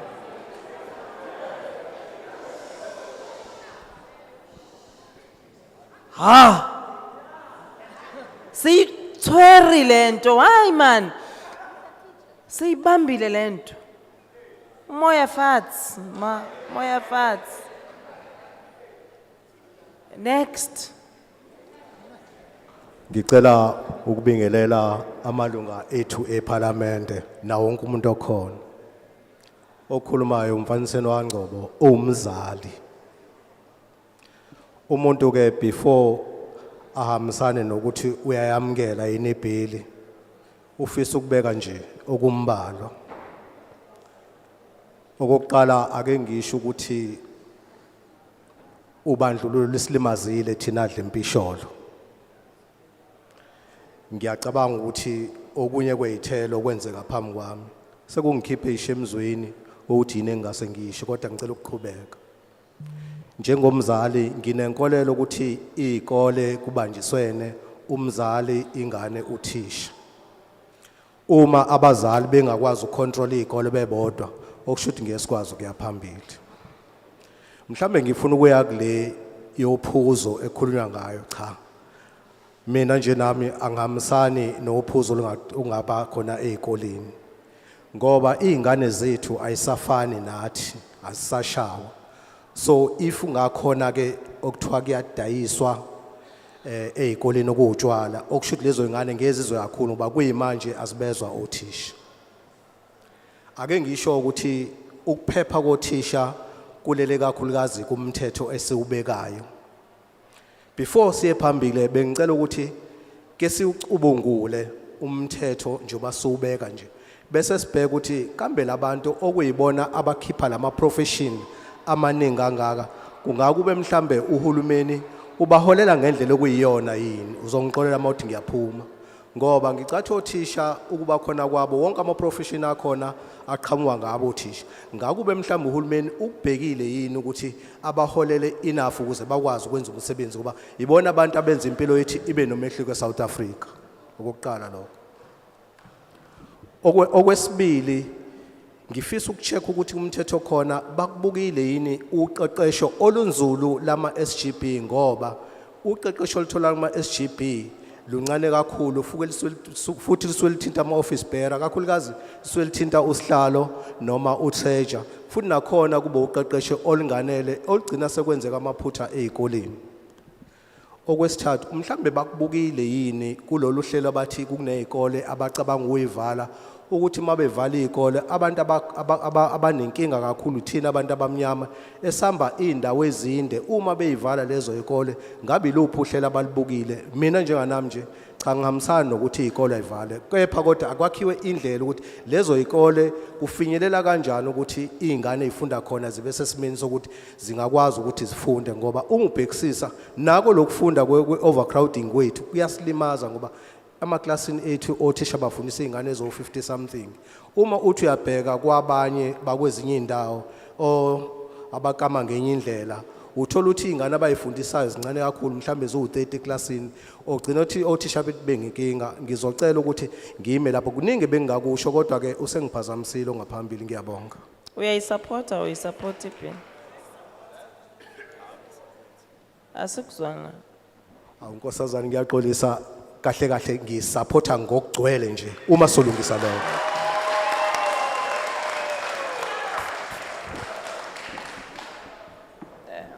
Translation.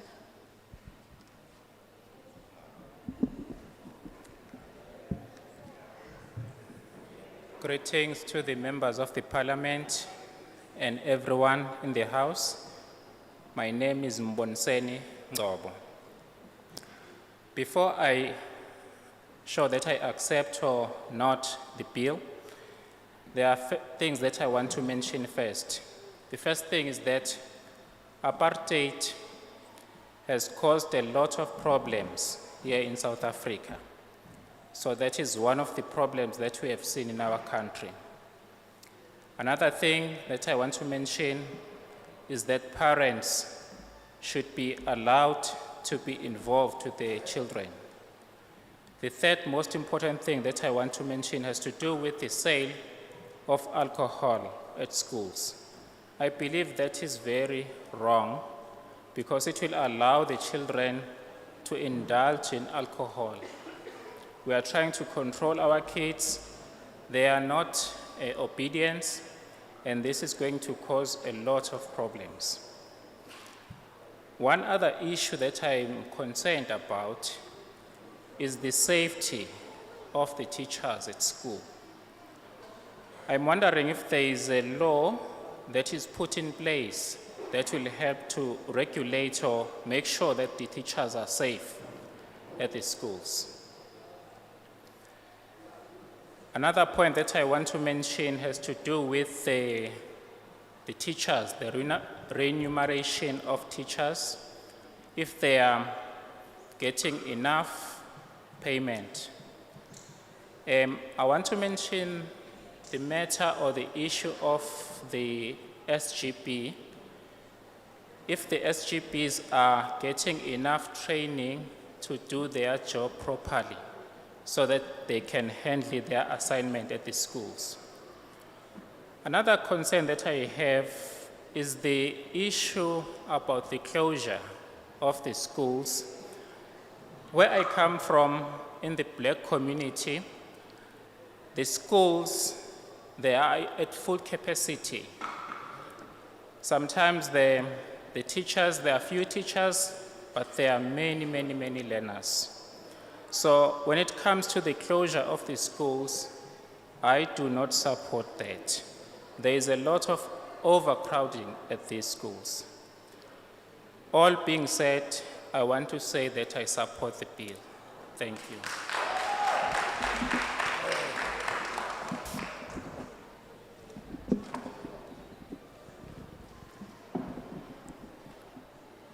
Greetings, Chair. Greeting members. My name is Nhlanhla Mkhize. I am a parent. I am a teacher.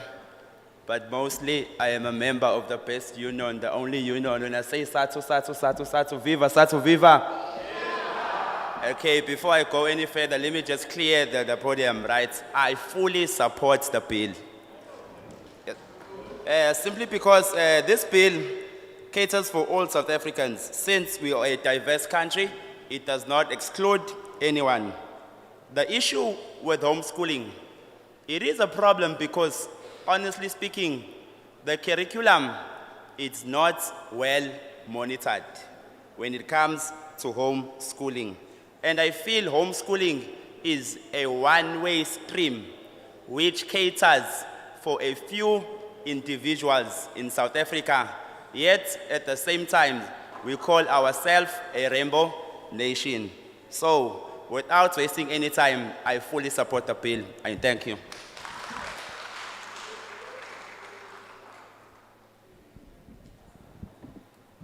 Afternoon, Chair. My name is Tutuka Chris Zawe, representing the youth of South Africa under the Luganda Youth Development Forum.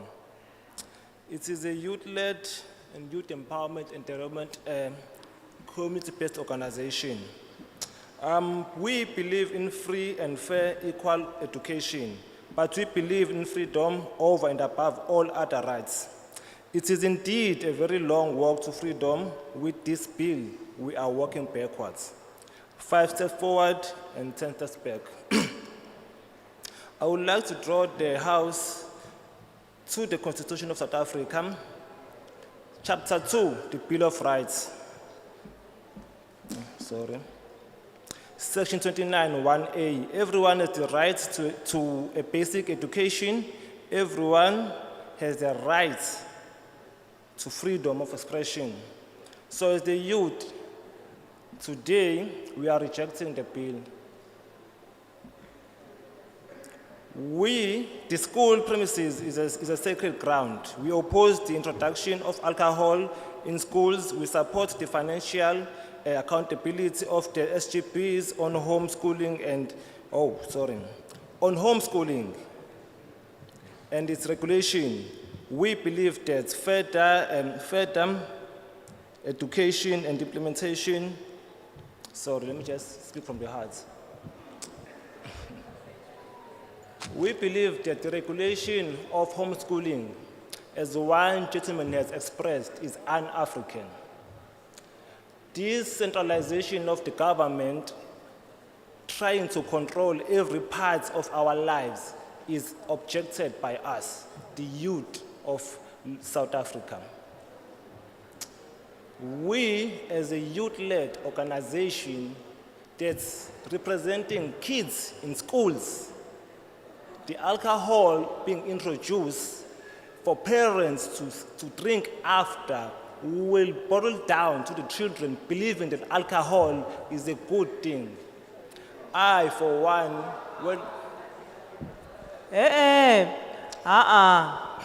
We asked that when a person is on the podium, you don't agree, you don't. Please. Let me say we, as the youth, against the teachers and their organization, we are stand against the bill. Thank you. Next.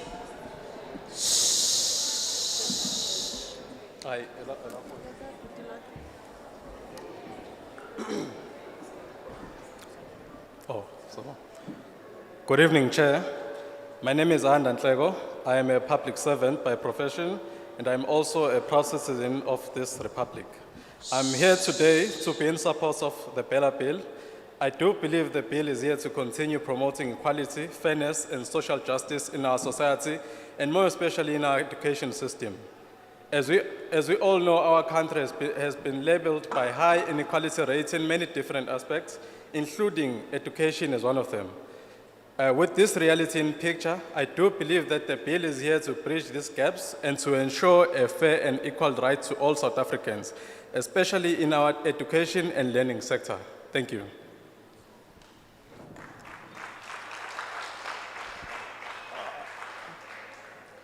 We must close. We must really close now.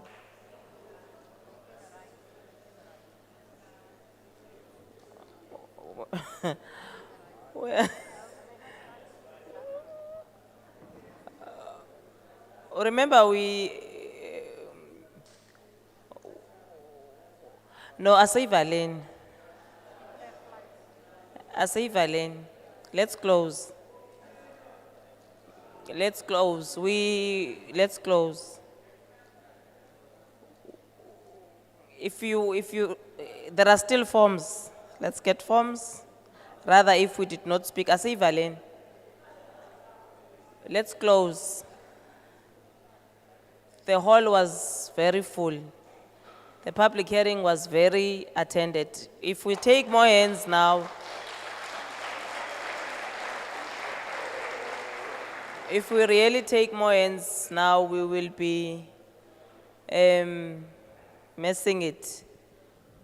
So let me just explain what is going to happen after this. This is the last public hearing in KZN. We are done with KZN.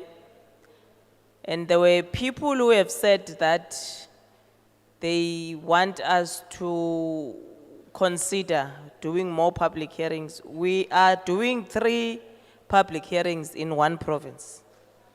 We are choosing one district, whether the province is big or small, because for us, we need to do a consultation in that way. So last year, we had a process of written submissions. From the written submissions, we had oral submissions, which organizations and individuals came to Parliament to us, and they have spoken on the bill. Now, this is the last leg where we are coming to the people on the ground to listen to what they are saying. This bill has got 56 clauses, which the Department of Basic Education seeks to amend. Now, as you were speaking, you have listened to yourself. There are those of you who feel strongly on a particular issue. There are those who feels that they support the entire bill. They don't have issues. There are people who reject based on probably homeschooling, clause 37. There are those who support and say, but we don't want clause 8, which is alcohol. There are issues of SGBs and so on and so on. Now, this is the 6th province. We are still going to 3 other provinces. Our last week is going to be that week of the 9th of June in the Eastern Cape. After that, we are going to consolidate a report as the committee. A report which will make a reflection on the inputs that you have made as citizens of South Africa. And then ourselves here, as you have heard, we are from different political parties. We are then going to debate what you have said. And after that, we will be sending the report to the National Council of Provinces. And then after that, it's going to be sent to the President of the country to make a decision on the bill. But whatever we will be debating on, it's going to be the views that we have had here, what the majority of people, these people that are here have been on computers. You've seen them since we have started. They have captured what we have been saying. And even the forms that are there are captured, will be captured, and then we are going to make that debate. So, what you have been saying is taken into consideration, and we are going to discuss the issues. We want to thank you very much now, as Parliament. We want to thank the community of KZN, Pinetown in particular, for coming on a Sunday, on a Mother's Day, to be part of this process. This is a very, it's an emotional process to all of us because we are parents, because especially for you, you are in the sector, you understand what is happening in the sector. But we are evolving, things must change. Things need to change. And with time, whether the decision will be for or against us, we need to accept that particular change. So thank you very much, KZN. We are done. We had very successful hearings in KZN. We started in Jozini Friday. We were in, where were we yesterday? Pietermaritzburg yesterday. So we are closing off here. Thank you very much and happy Mother's Day once more. You must have a good night with your families. Siyabonga.